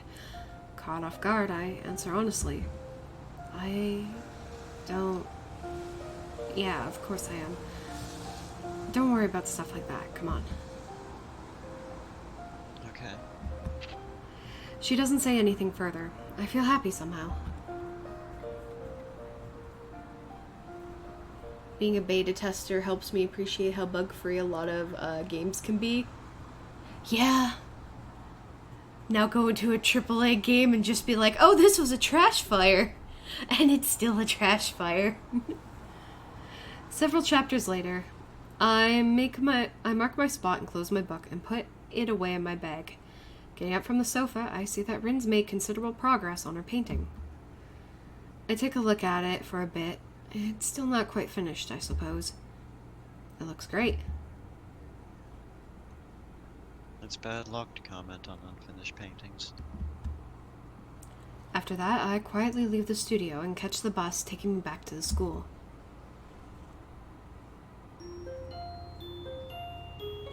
Remember when that used to be such an innocent sounding phrase that she said and like And now it's just awkward as hell. Yeah. The whole world is built on top of hacky code. I mean, if you dive into human evolution, yeah, it's kind of like that. Life settles into some sort of vague, undefined norm. I visit Rin whenever I can, but each time it's as strange as the first. They consist mainly of me watching Rin at work, or just reading a book on the couch while she works. We barely talk at all. Long, quiet evenings stretch over the last weeks of June. I sit on the couch in the atelier, listening to the quiet rustle of Rin's brush and my own heartbeat, trying to make sense of the former and forget about the latter. I am a silent visitor in this place, a ghost. At some point, I start thinking that my presence is meaningful to Rin somehow, but never end up asking her about it. I don't bring up the forbidden topic anymore either, and try to stop thinking about it altogether. It's hard to do so, and it doesn't get any easier with the passage of time. My heart aches every time I look at the awkward figure of the girl I decided I liked, yet refuses to acknowledge it.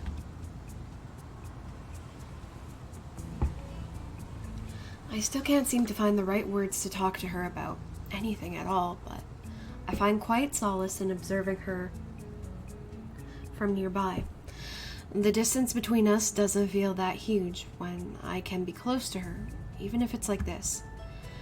Rin works like a demon. There is barely a moment when she's without a brush between her toes, or not walking in circles around her current work in progress, estimating it from every angle and distance. She seems to be completely taken over by her will to work, to change herself into the sort of artist she believes she would be worthy of the trust Nomi and Sei have placed on her. Piles of sketches, works in progress, tubes of oil paint and brushes slowly begin to crowd the small atelier, making it even more messy than it was before Rin acquired the right to use it. I offer to help her clean up every now and then, but each time she refuses. It dawns on me that in her mind, the room is not in utter chaos. Rather, her system of keeping track of everything is so elaborate only Rin herself can make sense of it. She knows exactly where everything is, from the teeniest brush to the half-empty tube of crimson that's the perfect shade for some picture in progress. Rin walks from one painting to another, looking at them as if not remembering that she made them. She talks to herself or to the painting, even when I'm present, always just quietly enough that I can't make out her words.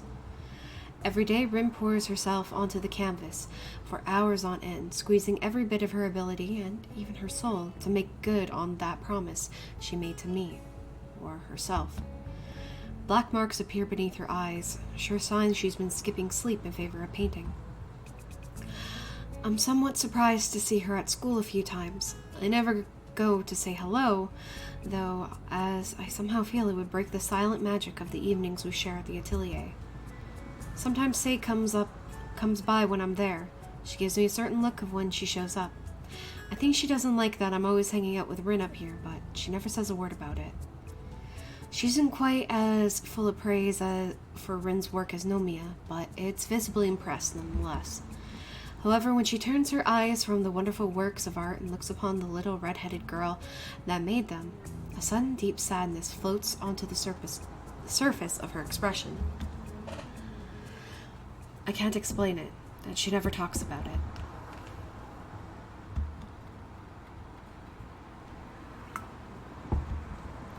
June turns into July, almost without warning. End-of-term exams loom dangerously close, but all I can think of is Rin. I feel like a sleepwalker at school, looking forward only to the next time I get to visit that silent place above Sei's gallery. After Rin refuses my attempts at directly helping with her work, I try to figure out other ways to help her. It finally dawns on me that she isn't eating properly. Literal starving artist. For real though. She's so hyper-focused, she's just like, what is food? My course of action decided, I stop at the convenience store before going to catch the bus downtown on my next visit to the studio. I feel very energetic as I open the door to the atelier and greet Rin. I brought you some fruit. You need vitamins and actual food after all. Do you even eat up here? I do eat. If I didn't eat, I couldn't paint. Then why don't you eat a couple of these? I shake a bag full of ripe oranges in my hand in a ploy to tempt Rin into taking a break. To my surprise, she actually lays her brush down and walks over to me to see what I brought. Her expression doesn't change at all when she looks into the bag. I can't eat oranges you sell. Does not work very well with feet. That's alright. I'll do it. Of course I knew that. She told me herself after all. I extract the tiny fruit knife I had with me and select one of the round fruits. After making the initial cut, I begin to peel it with my finger. A strong scent of cut orange rind immediately fills the air as thousands of tiny droplets of oil burst from the skin. I remove the first section of the hard peel and shoot a glance at Rin. So how's the work going? I don't know. It's like I'm in the center of some huge mountain of jelly and have to dig my way out. I mean, I get hyper-focused like that sometimes. Oh yeah, I know. That's why I totally understand, like, why she's so focused and not eating, because it'd be like that sometimes. Must be stressful. I think it might be. Even though it's just painting, all this, everything feels really strange. I wonder if Rin is the kind of person who likes to carefully remove all the white, fibrous stuff from the oranges before eating them, or the more careless type who just eats them as they come. Maybe neither. I'm the former type, so I meticulously clean the orange slices one by one while Rin watches the process with mild curiosity.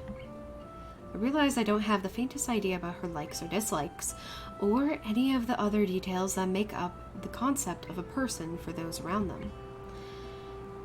It's like, in all this time, I haven't learned much about her at all. Once I finished lamenting that fact, I realize I've cleaned the entire orange, and neatly split it into slices. I hold up a slice, bring it close to Rin so she can pick it up. Here. She takes it directly between her lips and then into her mouth, whole. Her lower lip briefly brushes against my fingertip. Rin chews the slice carefully, savoring it as much as possible. I become fixated on the movement of her jaw, the tickle of juice glistening on her lip, the way her throat moves when she swallows the orange slice. After I realize what I'm doing, I turn away, feeling very embarrassed about watching her so intently. Sometimes I get so focused I don't realize I'm hungry or have to use a restroom until my focus breaks. Yeah, and then it hits all at once and you're just like, shit. Shit, I need to eat and pit. Anyway. Joking aside. But also it is true though. Man. It's not the same as it usually is. The orange? Painting. Oh, well. Is anything like that ever the same? It is sometimes, I think. I don't know what though. I'm gonna be starting to paint differently soon if this goes on. Well, wouldn't that just be that change you keep talking about? She thinks about it, blinking her eyes a few times nervously. For a moment, absolutely nothing happens, as if time itself did a double take. We stare at each other in silence, only that faint, tangy scent of orange floating between us and the muffled sounds of traffic in the background. Then I pick up another slice and hold it to her. She takes it from me with her mouth, just like the first one. I didn't think it would be like this. Well, keep on going and see what happens. It's not like you can do anything else. Yeah. It's the only thing I can do. After that, she says nothing more. In the ensuing silence, I feed Rin the rest of the orange, one slice at a time. Then I peel another for her, which she eats as well. The third I eat myself, and the rest are left in their plastic bag, which I put on a small desk next to the couch. She stands up and returns to her painting with a strange look in her eyes that I haven't seen before. Like most of her expressions, it's completely unreadable. The way Rin speaks is kind of weird. I can't exactly explain it. It's like her word of choice is abnormal. That's because she can't speak too well. Like, she has problems, like, translating thoughts to words. Yeah. And sometimes her thoughts are quite abstract. Yeah. Sure, if the person asking this question, let me just go back into chat here. I'm not sure if Ayumi, you were here for when we started, or actually before we even started Rin's Road, wherein she was describing colors of paint, but like, one of the ways she described the colors was like the color that you would think of when you know that you saw the meaning of life in your dream and you just woke up from it. Like, that's not a color, but that's the way she thinks about it. Yeah. I wasn't here when you started. Yeah. Yeah, so she has an interesting way of describing things because she doesn't know how to formulate her thoughts to proper words, I'm going to assume. I know that feeling, though. Because sometimes it's just, you have an idea in your mind, you know what you want to say, but processing it into something that makes sense to other people is hard. Trouble turning thoughts into words as well, but for it's different, though. For me, it's different. Yeah. I mean, just because she has a physical disability doesn't mean she might have, you know, a mental one. It happens. It'd be like that. Even if I asked, she wouldn't explain what it means. Some days later, I spot Rin and Sei standing together in front of the gallery as I walk down the street toward the gallery. They seem to be talking to each other while Sei has a smoke. Good afternoon. I say this even though it's not really afternoon anymore. I came a bit later than usual, since I got caught up doing homework. It's gonna be dark soon. Hello there, Hisao. Come to visit the little kitten again. Rim makes a face at the nickname. I guess she doesn't like it. Ironically, the way she wrinkles her nose like that really makes her look like a little bit of like a cat. Hello. I can't explain how it's different from me, but it is. I mean, I think that's just the beauty of being human. It's not always going to be the same for everyone, because if it was, well,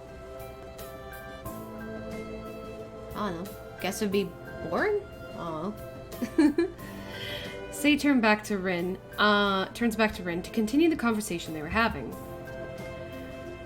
So in other words, everything is going well enough? Rin makes a difficult expression and turns her face away from me for some reason. It's difficult. It's like I'm missing something. But I will do it. Work hard, and it will be fine. I'm going to have to start working on my part of the preparations. I need to do a sales catalog, invitations, decorations, advertisement, and so on. I need the names of your works. We will also need to think up the general theme for the exhibition. They don't have anything like that. I'm not very good with words, so I don't use them. If I can not use them, I mean, sometimes I have to, but I think this is not a time like that at all. I have an idea. What is your idea, Jay? You don't like naming your works? I don't like it. Well, I guess it's hard to come up with a good name for something like this. Rin shakes her head vehemently. It's not like that. It's like if I could paint a cloud and call it an octopus, people will think about it differently than if I paint a cloud and call it the end of the world. Every name is wrong. Nothing ever explains what I feel like when I make a painting. It's not a word thing. The only thing would be to come up with new words for everything. But would it help at all? I'm going to create my own recipe book, a cookbook, if you will. What the fuck is vehemently? The vehemently is with basically strong force, essentially. Like intensity. I mean, Jay, you could do that. It depends on how many recipes you have. I mean, I do think that would be really cool, but I also think it would, to give it some time so that, like, as you cook and make things, you can perfect them. You know? Also, I pronounced it right. Good. Well, yeah, you pronounced it right, and I'm just like, it's a what now?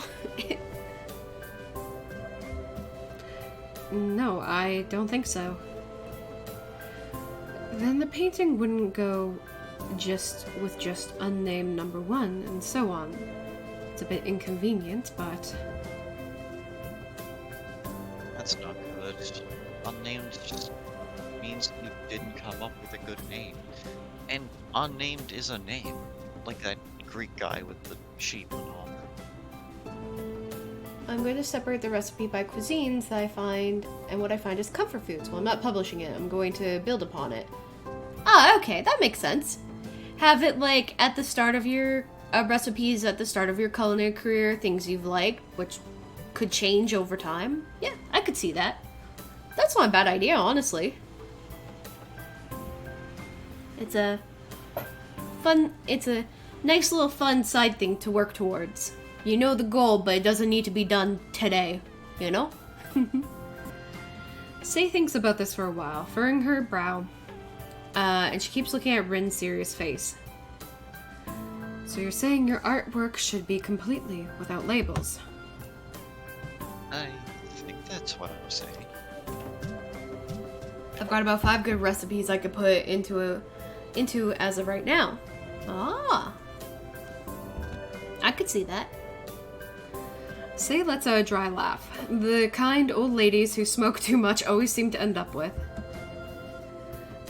Let's hope your art will never end up in a museum. The curators would explode.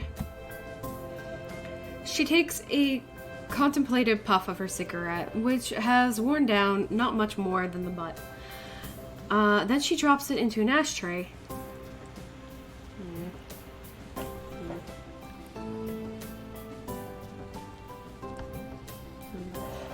Affixed to the wall next to the door. Then again, it could work.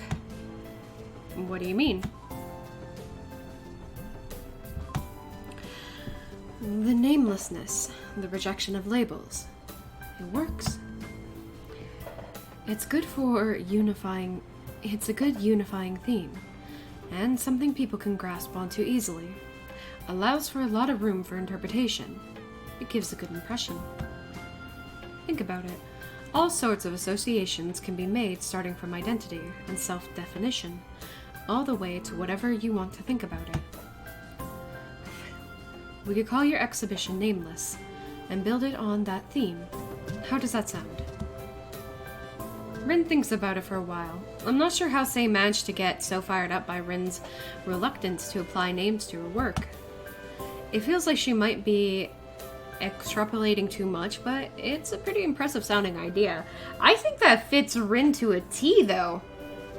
Yeah, Like... that's pretty good. I don't think that's a bad idea. Lets her do shit. For what it's worth, I have to say, it sounds pretty good to me too. Sei reaches into her pockets for another cigarette, lighting it with a neon green butane lighter. Her forehead wrinkles as she rubs it, as she appears to furiously think more on this idea.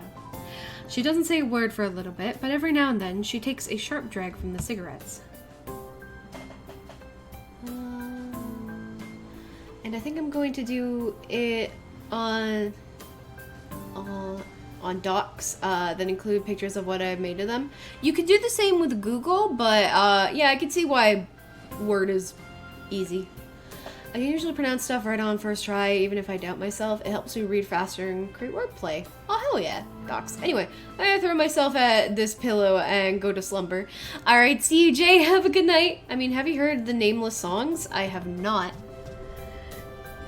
Yes, I think this would work out pretty nicely. I'm gonna take this as a starting point and work from there. I'm gonna work on this. You go back upstairs and try to find your missing ingredient. I'm sure it'll come to you sooner or later. Rin doesn't apply to Sei, so Sei takes one last long puff of her cigarette and drops it in the tray to join with the others of its kind. Why are you staring out the window angrily, Luna? Okay. The gallery owner turns to head back inside, but it stopped as Rin just as she reaches for the door handle. Sei? Oh. Hey. Say? What is it, kitten? Can I have some cigarettes? No, that's bad for you. Why? She looks at Rin incredulously, clearly not having expected such a direct request. Not that I did either. Don't tell your teacher. Ma'am! Why? It's a YouTube channel where the channel name and all the video titles are blank. Oh. She stuffs the packet in Rin's pocket along with the neon green lighter. The day is already folding into dusk when we climb up the dark stairs leading up to what is now basically Rin's atelier. Coffee would have helped. Coffee is a better, addiction. Kind of. It's good marketing because people get curious when they see nothing in the title. Ah, I could see that, yeah. As we go inside, Rin doesn't seem to be able to settle down. She keeps pacing around the room like a caged animal, looking through the skylight at the burgundy-colored dusk. I just want to note, cigarettes and, well, nicotine, I guess, and tobacco, not tobacco, because that is tobacco, and caffeine, that's Mm-hmm. what I meant to say, are both stimulants. So by all technicalities, both will give you energy. Um, I wouldn't suggest substituting coffee for tobacco or nicotine, of course. Um, At that point, you might as well just substitute it with heroin. God, I'm actually not sure. Are opiates a stimulant? Like, I think um, they are, but like a lot of opiates are used as like painkillers and painkillers. stuff. Yeah, So like I'm not so certain that they would be. it But would it doesn't make sense. it would kind of be, because not only they would erase the pain, and then of course they affect parts of the brain that would be feeling that form of pain, and could probably, I don't know the full science of it, but they probably also affect parts of the brain that would also be like, oh, this I feels feel like good. I feel like I should know where like what opiates are do or whatever, because I like feel like we went over some of them in psychology because we were doing like neurochemistry and everything. Oh yeah. But fuck, I've forgotten a good portion of that. So last time Rin was high as fuck, and this time she's smoking. Yeah, this is like bad Yeah, choices arc. Yeah. she was on Cody. She was high on Cody. I mean, the funny thing too is like, depending on what opioids are made of, there could be like a specific drug that's just as worse as them. Because I also know like a lot of medications that a lot of people take, especially like what I should be taking, but expensive go per. Draco took psychology. Yes, I did. I studied it in university as one of my electives since I need to take a few for my degree. Yeah, they usually say some degrees usually are like you need to take some like art classes depending on what they are. Because I know my friend who's taking biology, she needs to do that. She's also taking a Yeah. Japanese course. I just decided I was like, I'll take Ah, psychology. yeah. It's not that bad. And then I found out, oh, hey, one of my friends is taking it too. Oh. And by friends, I mean FedEx. Um, Mm-hmm. hey, things went well. It's fine. It's fine. Hey, I'm learning Japanese. Yeah. She's taking summer courses for that. But yeah, and I think my brother took archaeology when he was doing his like some archaeology courses while he was taking his poli-sci course. And yes, you may laugh. The last light of the sun's advance across the sky reflects from the clouds floating over the town, filling every corner of the atelier with a blazing orange light. So, painting is going well? She blinks and relaxes her muscles. I don't even realize how tense she was until now. Not really. I haven't painted in 3 days. I'm going in squares, Circles? if you say so. I'm using online tools to learn, but it's been really fun, although very hard to. Ah! Yeah, my friend was, because she had to. Her teacher, like, literally a week before class was like, alright, guys, it's time to start learning, like, hiragana, so make, cards and stuff, and classes haven't started yet, and she already has to study for it. It's like, god damn, alright. I tried doing things a bit differently, but it doesn't work. Now the old way doesn't work either. I need something more. It's not enough like this. Rin's response gives me a pause, since, as usual, I can't exactly understand what she means. Although, really, I shouldn't have expected anything else. She either says nothing at all, or too much. Trying to comprehend and follow her train of thought feels like wading through the jungles of Burin? Or Neo? Borneo. Equipped with a wooden spoon and a map of Hokkaido. Yeah, it's annoying how her thoughts are both laid out in plain sight and hidden from view every time she opens her mouth. What more? You said that to say as well. A missing ingredient? I think I have to destroy myself. Huh? Okay, that sounds unnecessarily grim. What do you mean? Rin's shoulders slump, and she turns to face me directly. I have to change. I've tried, but this is not enough yet. I have to destroy myself first, I think. Just to be clear, you're speaking metaphorically, right? Like learning to paint from scratch again or whatever, so to speak? She shrugs her shoulders as if there's no difference. There is no difference. So, you're gonna start by smoking a cigarette for inspiration? Maybe. I've never tried this before. Have you? No, can't say I have. Still, I'm not really sure if having a smoke is the best starting point. She responds to my words with another nonchalant shrug. I open the cigarette pack and look inside. It's almost full. Smoking is bad for you, but that's the idea here, I guess? Why are we encouraging her? I'm not good at Japanese yet. People say I'm okay at it, but I don't think so. It's one of those things that takes time to learn.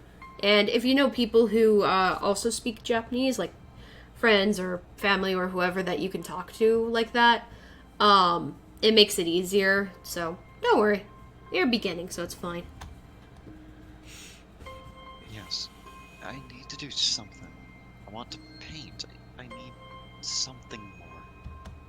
So, okay, fine. What's after smoking a cigarette then? How do you intend to destroy yourself? Rin thinks for a split second, averting her gaze like she does when she doesn't want to get distracted. I don't know yet. I'll decide later. Rin bends down to pick out a cigarette from the end.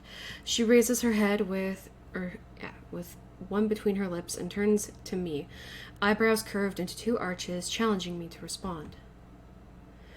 With a sigh of resignation, I pick up the lighter and raise it to meet the cigarette. I can feel Rin's warm breath against my quivering hand. The flame flickers to life on the third strike of the flint, and I try to aim the dancing fire at the end of the cigarette. An amber-colored glow spreads into the wrapping paper and the tobacco as Rin inhales the first smoke. It seems to relax her significantly. To my surprise, she doesn't cough, despite telling me that she's a first-timer. She seems to remember that it's hard to blow the smoke out without spitting the cigarette out as well. She quickly sits down on the floor, bringing her foot to her lips, like a circus contortionist, and expertly picks the filter between her toes. I get down on the floor as well, and we both lie down almost simultaneously while Rin blows a steady stream of smoke towards the dim sky beyond the glass of the skylight, looking after it thoughtfully. Why are you doing this? I wouldn't support her in her decision. I wouldn't either. But I do understand when something doesn't seem enough. Honestly, this CG is one of, the best ones. The thin haze of the steely blue smoke slithers towards the ceiling in a fish-like movements. The billows of the stagnant air of the atelier twisting and turning around its own immaterial body until it dissipates in thin air. What's the word for smoke that looks like that? There's no word for that. We should maybe come up with one. Maybe. Rin takes another quick experimental drag. It's not very tasty. Feels like inhaling the dust lying on top of a forgotten book about the memories of a dead kingdom. You know, considering the history of tobacco, she's not wrong. Do you want to try? My hesitation unintentionally surfaces again, making me freeze in the face of a rather trivial and commonplace challenge. I don't think you would. You have a bad heart. You don't want to add bad lungs to the mix. Well, smoking's bad for your heart, too. Yeah, that too, but why not all three just get fucked? Rin's ability to take everything so coolly is something I'm a bit jealous of. Alright,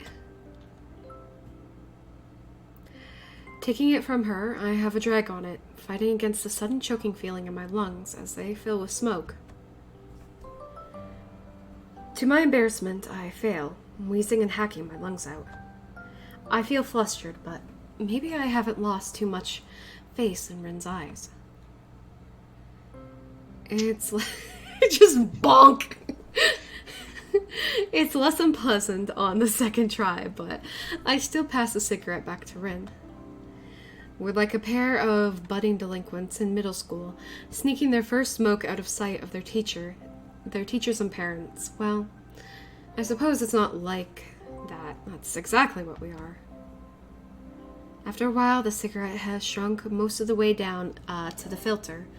Rin is still looking quietly out of the skylight. With her looking out there, the silence inside the atelier seems to deepen even more.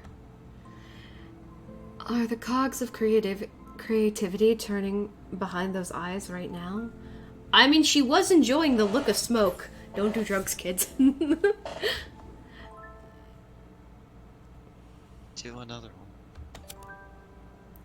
I mechanically pick another cigarette, light it, and place it on Rin's lips. She takes a few quick puffs and moves it slowly around her lips. Don't smoke either. It's different for some reason. I don't know why. It's both. It's cigarettes are a drug. Think of Not understanding her garbled words, I glance over at Rin. Looks like she's having trouble with the cigarette. I pick the cigarette from her lips and place it on mine, abandoning common sense and good reason while I do so. The first one should have been enough for me, but I take another drag, still coughing a little at the unpleasant sensation of smoke invading my respiratory organs. I remember doing something like this before. So, you have smoked? Doesn't look like it though. Nah, I'm lying on my back. I'm looking at the sky with you. Oh. The sky on the other side of the glass is slowly growing darker. It's unreachably high, even if the shimmering smoke seems to make it closer. I return the cigarette back to Rin's mouth. Feels bad somehow. The space between us, less than arm's reach, is still there.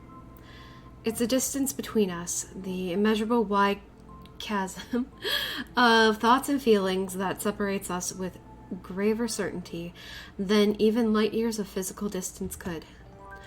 By saying the right words, there might be a way to make that chasm narrower, even if it's just a little. I tried to cross that gap with one big step, but Rin turned me back. I glance at her out of the corner of my eye.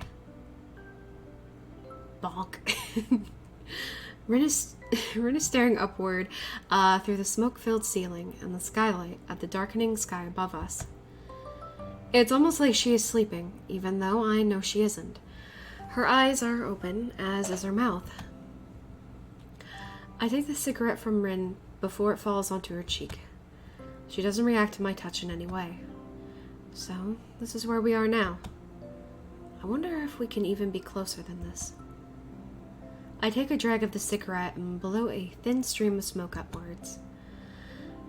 These indirect kisses are the only things that connect us right now. The taste of Rin's lip on the filter, mixed with the ashen taste of the smoke. Her soft lips against my fingers as I press the cigarettes on her mouth, as if she was placing kisses on them. The ash softly falling on the floor between us like snow. As the second cigarette is being finished off, I'm already lighting the third one. The only thing breaking the stillness of the atelier is the inaudible sound of smoke floating towards the first stars blinking overhead. Light nausea hits me by the fourth or fifth cigarette. Before long, the shape of the waxing moon appears in the skylight, shedding her wan light down on us. It'll be full moon in a few days. It'd be nice to be able to fly. I flinch after realizing it was my own voice that gave birth to the remark, the bastard child of the almost inebriating smoke and tiredness. You can? Not with that attitude. You can? Sometimes feel like it. Like I can do anything. Cigarettes have nicotine. I think that's spelled right. Close enough. But for whatever reason, it's classified as a different thing, at least in the US. I think it's classified as a drug here, right? I believe so. I believe it's classified as, like, one, because it's technically a controlled substance. Mm-hmm. Because you have to, like, have ID in order to purchase it. Mm-hmm. But not a controlled substance in the same way that, like, alcohol is. Because you still need an ID for alcohol, but that's a more controlled substance that you have to get it, like, well, depends on your province, but, like, usually at commissions and everything like that. I know that out in the West, it's a bit different. Yeah. I have heard tales of the liquor barn. The liquor bar. I said the liquor barn. Oh, the liquor barn. Yeah. In what context? You know, like, apparently there's, like, ads and shit like that. Like, come on down to the liquor barn, get yourself some IPA and Pilsner. Like, shit like that, right? Mm-hmm.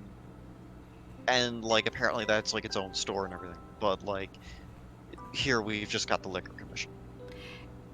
I mean, we have multiple of them, but yes, basically. Well, yeah, but I know you've got, like, multiple stores, not just, like, liquor barn and, like, stuff like that. But, like, my point is that there's stores that sell it outside of just, like, a commission or something like that, like we have. Yeah. Alberta for One sure. government-funded, like, government-controlled branch that sells alcohol. You guys have privatized places. So, in Alberta, it is very much, we have privatized places. Like, fucking Shoppers has its own liquor store. We have small places, even in the city. Like, I'm literally not too far from an independently owned, liquor store. And there's quite a few like that in the, not quite a few. There's a lot of those in the city. And in Saskatchewan, actually, those are also government ones. So it really depends on the province. But I think the same is also with. No, it wasn't with cannabis. Cannabis has they're all their independent stuff. But yeah. Yeah, cannabis here is also via the liquor commission, which totally makes sense, you know. Liquor commission. What do you buy at the liquor commission? Alcohol, obviously, and you know, cannabis. Oh, you guys have it all in one, and we're just like independent store. There you go. Yeah, no, it's all in one. Like, you can Huh. get cannabis at the same place you get your alcohol, but, like, only at the same place that you get your alcohol, which is named the Liquor Commission, which means you think you'd only get alcohol there. Oh my god. And then I'm just here like I just go like not even half a block, and there's one independent liquor store, one independent cannabis store, and then if I go like not even a block from that, there's another cannabis store, independently owned. So Anyway, yeah. your line. Yes, I know. We gotta push this. Keep going. I wish I felt like that too sometimes. I wonder if she hears the bitterness seeping from my words. The vicious cycle of unrequited feelings is poisoning me, even now. I try to push the grim thoughts aside. My efforts meet with little success as my mind keeps swirling around. What ifs and if onlys. Watching the moon slowly creep higher, I realize that a long time has passed since I came here. It sobers me somewhat, but also reminds me of the sad status quo we're in right now. It's late. I better get going back to the school.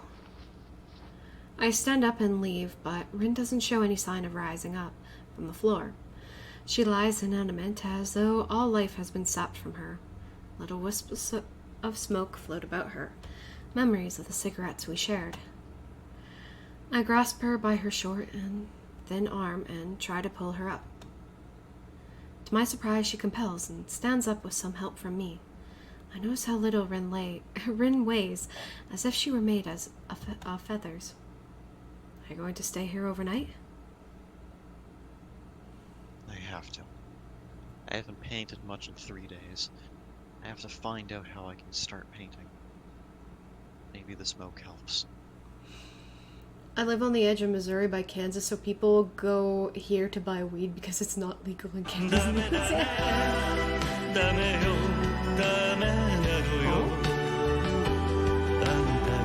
Oops, played it.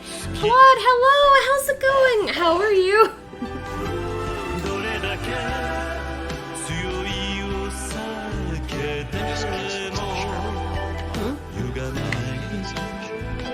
That's not right. It's just a sound alert. Hello and hello chat, hope you all are doing well. How's it going, Blood? How are you? That proves that I wasn't reading chat at least. It's fine. Actually, that alert came late into chat and I was like, huh? Struggling through Blood level 4, Bloodborne. Ah, huh. Fair. Me who never plays a Soulsborne game, I'm just like, no. Just no. Just take a break.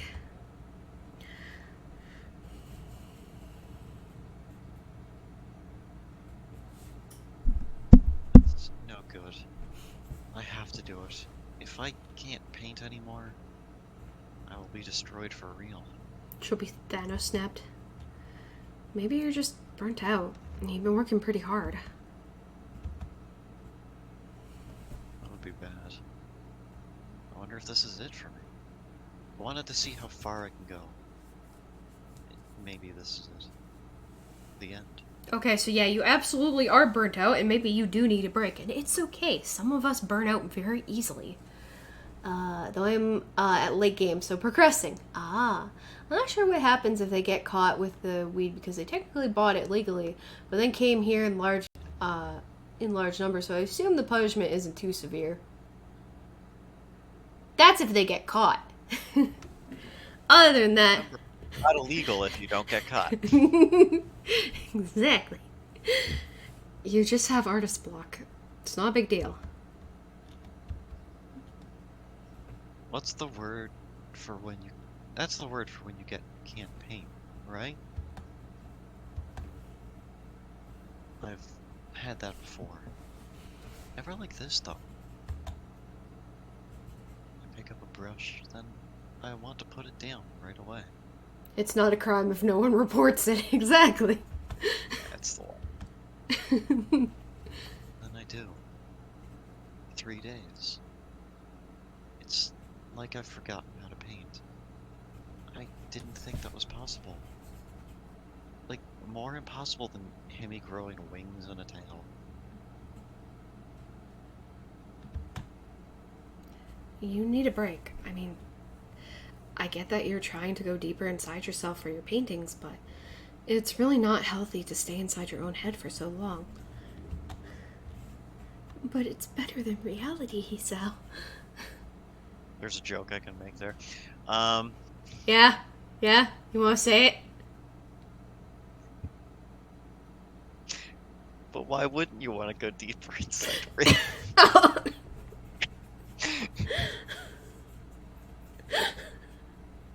Yo, true though. True though. Please remember, is joke. Yeah, for any of the FBI or CIA watching, this is a joke. I mean, this character in absolutely. Me? Nah, not so much. Huh? Oh. Wow. All right. Did not. Marvel's girl. Good. Yeah. Do you want to continue that, Draco? No, I'm not interested in it.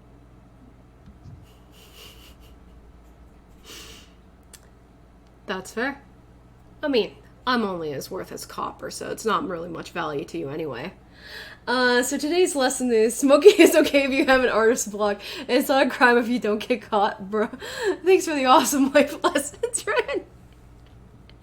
Don't worry. It's great. It's fine. Yeah, it's totally fine. When you're mentioning Thanos Stab, I just looked at Ren's arms and my brain went, I guess she got a discount snap. Oh no. I glance at the night sky visible through the window. A couple of stars are weakly twinkling above the city. They remind me of something I used to do. once upon a time, and it feels so horribly long ago. Come on, let's go outside. Where? The discounts. Just for a walk. I'll show you my secret place. I don't know if it works in this town, but we can try. In any case, you need a break, and probably something to eat. Walmart brand snap, bruh. Come on. You need to get your thoughts away from this for a while. Great value Thanos snacks. No name Thanos snap. When they're troubled, most people escape from their unhappy lives into a world of fantasy. I did that before, and still do it today. Reading books endlessly, immersing myself in their world rather than my own. Rin's escape should be the other way around, though. Out of her inner world and into the real. Rin doesn't look happy about this, but I ignore her. At least she's somewhat cooperative, walking after me as we head down the stairs and then down the sidewalk. The night has fallen upon the town. It's a gentle summer night, smelling of flower and hot asphalt. The sunlight is replaced by shining neon colors and bland yellow streetlights. The air is easy to breathe, as if the air pressure was noticeably lighter than usual. Always save Snap. Though I did make the horrible decision to try Genshin Rin, the exploration is amazing, but oof on the wishes. Oh, yeah. No, it's bad for that. I think they came out with a new game, too. I'm just like, I don't know if I want to get into that. The feeling of daytime in this hot summer has lasted long into the evening and night. I grab Rin by her sleeve like I've seen Emmy do, and, to my surprise, she obediently follows. The pale street lights fight against the all-enveloping darkness as we walk together and the guided, although neither knows the destination. But it doesn't matter. This is the one moment where the usual silence that had become a ritual between me and Rin at least fit perfectly. We walk side by side, choosing directions on impulse or inspiration. Sometimes we find ourselves back at the street we've already seen once or twice. Sometimes we find new streets. All of them look asleep. Rin doesn't ask where we're going. Maybe she doesn't care. Maybe she doesn't know I have an answer. The silence of the night isn't scary. After all, the lights drive most of it away. The air grows cooler as the moon progresses along its journey in the cloudless sky. A few cars roam the streets at this hour, and even fewer people are on the sidewalk. The apparent lack of nocturnal life is somehow befitting of this place. The gacha aspect is what keeps me playing Genshin, which is fair. I played for a bit, apparently. I got, which is the worst possible character even for a free-to-play player. Oof. I'm holding back from putting any money into it, just slow grind to get those characters. I thought it was just really hard until I asked for help. Ah! There are round-the-clock shops and cafes, sure, but the atmosphere is like the town itself is slumbering. A town that sleeps 8 hours a day.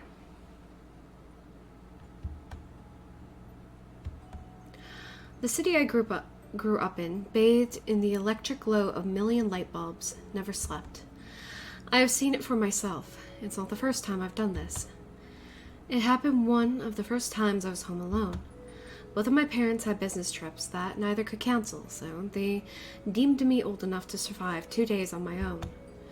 They misplaced trust in me and did not go to waste, as I proceeded to spend the entire night out walking around the city. Even afterwards, I couldn't say what made me stay downtown longer than I intended after school. I don't feel like going home, so I stayed throughout the evening and eventually through the entire night. I walked long, concentric circles around the landmark chosen at random. For some reason, the nighttime city felt fascinating. So I walked its streets.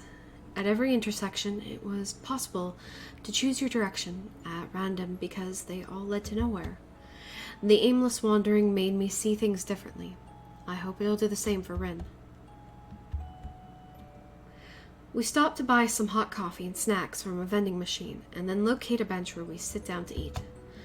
There's no time in the night of the town, so we spend an unknown amount of it just sitting there, observing the stillness of the usually vivid townscape. We look over at another bench, just along the same street.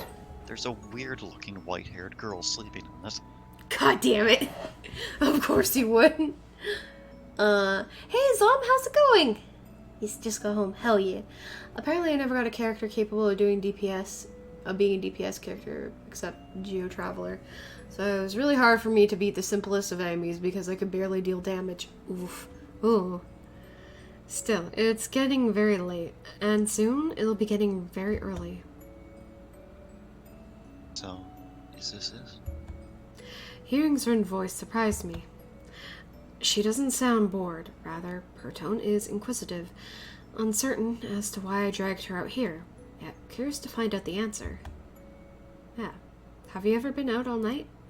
It's like a different world. The remark sent her thinking for a while, looking around as if she was looking for something. The wisps of light reflecting from the corners of her eyes are suddenly very sharp. It's not a different world. It's the same. Just asleep. I got invited to be part of a Pathfinder campaign. Ooh, that sounds like fun. Oh yeah. Well, if you dodge most things, just take your time and you can do it. For real. What do you think this town is dreaming of? Be something like car sheep? Or building sheep? Why are dreams always about sheep? I've never seen a sheep-related dream that I can remember. Do different towns dream of different things? Probably. How could they not? I answer half joking, half spurring her on. For the first time tonight, it seems like a bit of Rin's life has returned to her. She doesn't continue her list of rhetorical questions, though. Instead, she leans back a little and looks up at the moon traveling above the town. The cool breeze blowing between the buildings seems to steal the conversation away before it even really begins. It's too bad. It looks like Rin would get out of her blue mood. I wish I could somehow know the right things to say, but I realize I can't do that the way I am now. I'm too far apart from Rin. I haven't really managed to crack her open. She's just too complicated. It's like she's open to everything equally, disinterested in everything from the outset. In truth, she's locked tighter than anyone else I know, even myself. Sometimes she locks herself inside the inner world, that inner world shutting everything else out. That's what I did. Treated it like a Soulsborne game. Be a necromancer-style druid and a kobold. Ooh. Hey, even if it takes time, you can make it into the Souls Grave. I might get back to it once I get a new PC. I don't have the storage space anymore. Yeah, that's fair. At other times, her thoughts flow freely from her mind, but not organized in any fashion that would make them intelligible for the rest of the world. What comes out in the form of paintings, I can't interpret. To me, it's just a sea of colors and shapes, not a message. She's too far away.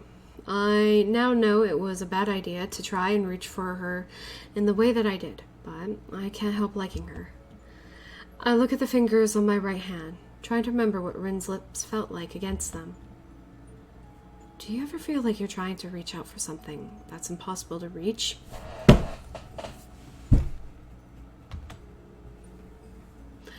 Rin turns her gaze to me, tilting her head quizzically.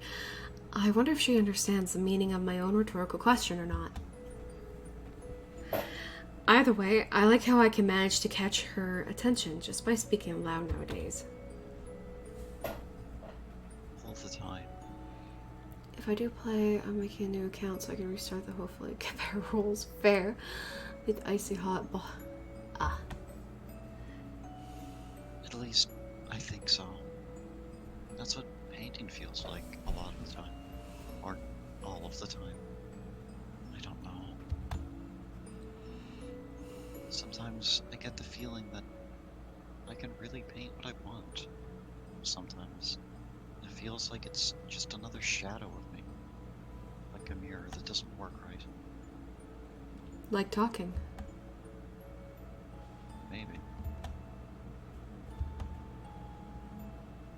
I was little, I didn't really have friends. Maybe it's the same now. The only things I liked were pens and paints. They were the only things that understood me.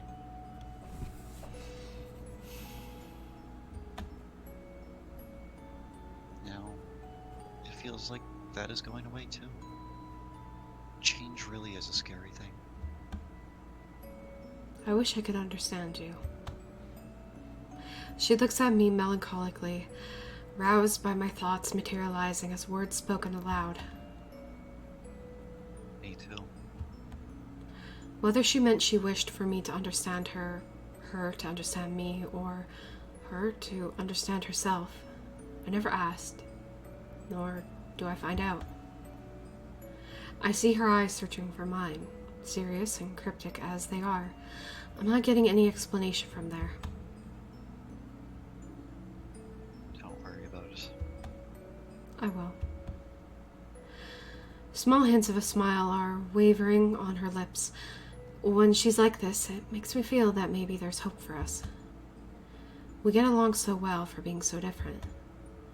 It's just that we never really get along precisely because we are so different. Maybe it was Rin's passionate approach to her own art exhibition, or perhaps my own careless words, but last week was different from usual. A small friction between us seems to be somewhat volatile, but at least we now seem to be back to normal, relatively speaking. Time to sleep. Good night. Have a good night, Jer. We'll see you around. Playing console. Have a good one. So oof. We stand up from the bench and pick yet another direction to which to go. The wee hours of the night slowly pass as we measure the streets of the town, one step at a time. We're finally at ease, not minding the rare lone passerby, the eerie darkness, each other, ourselves. Rin's step seems lighter, like the heavy air around her is letting go a little. It makes me feel happy. We don't talk, save for single remarks that are spoken into the night of the town, never answered. The details jump into the eye instead of being the usual blur they are during the day. And the sky above the town changes from deep, dark blue to gray. I know that our night is soon ending. It's almost morning. Rin looks up, too, and nods at me. It's true. The coming light of morning is creeping through the sky, climbing higher by the minute. It feels surreal. The sun won't come up for a while, but I get the feeling that the end of the night really is here and now. Should we head back? Rin nods again, twice her hair waving in the breeze that seems to be heralding the coming dawn. Abruptly, she takes off, taking the lead in this walkabout on which I had brought her. It seems she really is in a better mood. This too makes me feel happy. Rin's navigational skills are probably not much better than mine, but we eventually find ourselves in front of Say's place. I don't know if this was any help. I did this once before, but it was more because of a stupid impulse, or maybe restlessness back then. Maybe this was a silly idea and didn't really help you at all. She just nods as an answer. So, do you know how you're going to destroy yourself now? I have some ideas. I don't want to see you for a while. Don't come and see me. Do something else. Her ultimatum catches me completely off guard. What the hell? What's that about? You said before that you didn't mind. I mind now. It's just for a while. I have to do this alone. I don't like that. Why? I don't want it to go like this. Why? I just don't want to feel this distance between you and me. She tilts her head like a bird, her eyes narrowing a little as she thinks. Then you can touch me. What? can touch me if you want. You'd feel better. I don't know. Right. Where do you want me to touch you? No boobs or left ear. Other than that, you can decide. Fine. I raise my hand hesitantly, even though I don't know why I'm actually doing this. Her eyes tell me that she's not going to explain. 1,000 thoughts race through my head as I slowly bring my hand closer to Rin's face and press 3 fingers against her pale cheek. Rin feels soft and cold. She closes her eyes on contact and visibly relaxes. I can feel her soft breathing, her muscles releasing tension as my fingertips caress her cheek. She doesn't rest her head against my palm or anything else you'd expect a girl to do in that sort of situation. In fact, she hasn't reacted at all, save for those now shut eyes. Once I withdraw my hand, she opens them again. It might be just an illusion created by the timid morning sunlight playing with my eyes, but Rin looks like she's holding back a smile. This is the problem with our relationship. Half the time I have no idea what's going on, and the other half I just fall or fail to understand why things are going like they are. As usual, I'm not going to get an explanation. Rin merely takes a step towards the door. See you later. Then she disappears from my reach for an undefined period of time.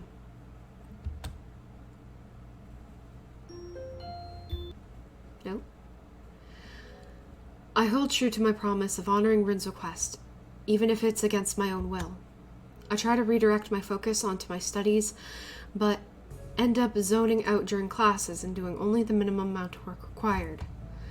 Still, I start looking into my post-high school options a bit more seriously. I pore over university brochures and various career paths. I'm good at studying, so I want to go to a university. I'm pretty sure I could get into a pretty decent one too. The only problem is deciding which subject would be the best. Kenji ridicules me about subjugating myself to the control of the feminist teachers when I tell him about trying to get into a university. I don't ask him about what he wants to do in the future. I wonder what Rin thinks of her own future. I bet she's not as lost as I am, and if she is, it's probably in some completely different way. I feel somewhat disappointed in finding out that I can't stop thinking about her. Her requests make me worry about her, and I think about her more than I did when I could go and see her when I wanted. It bothers me that I can't.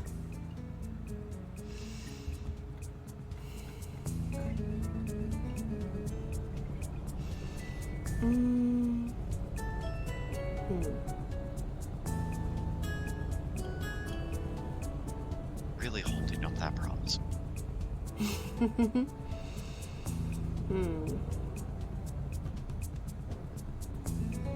I think I'm gonna end it for today. My throat's a bit sore. Of course, it's been a while, so yeah. That's fair. A good amount of time, I suppose. Alright. Thank you guys so much for watching. I know it's been a while, but I'm happy to be back. Tomorrow, I do believe it is the community stuff, so I'm excited.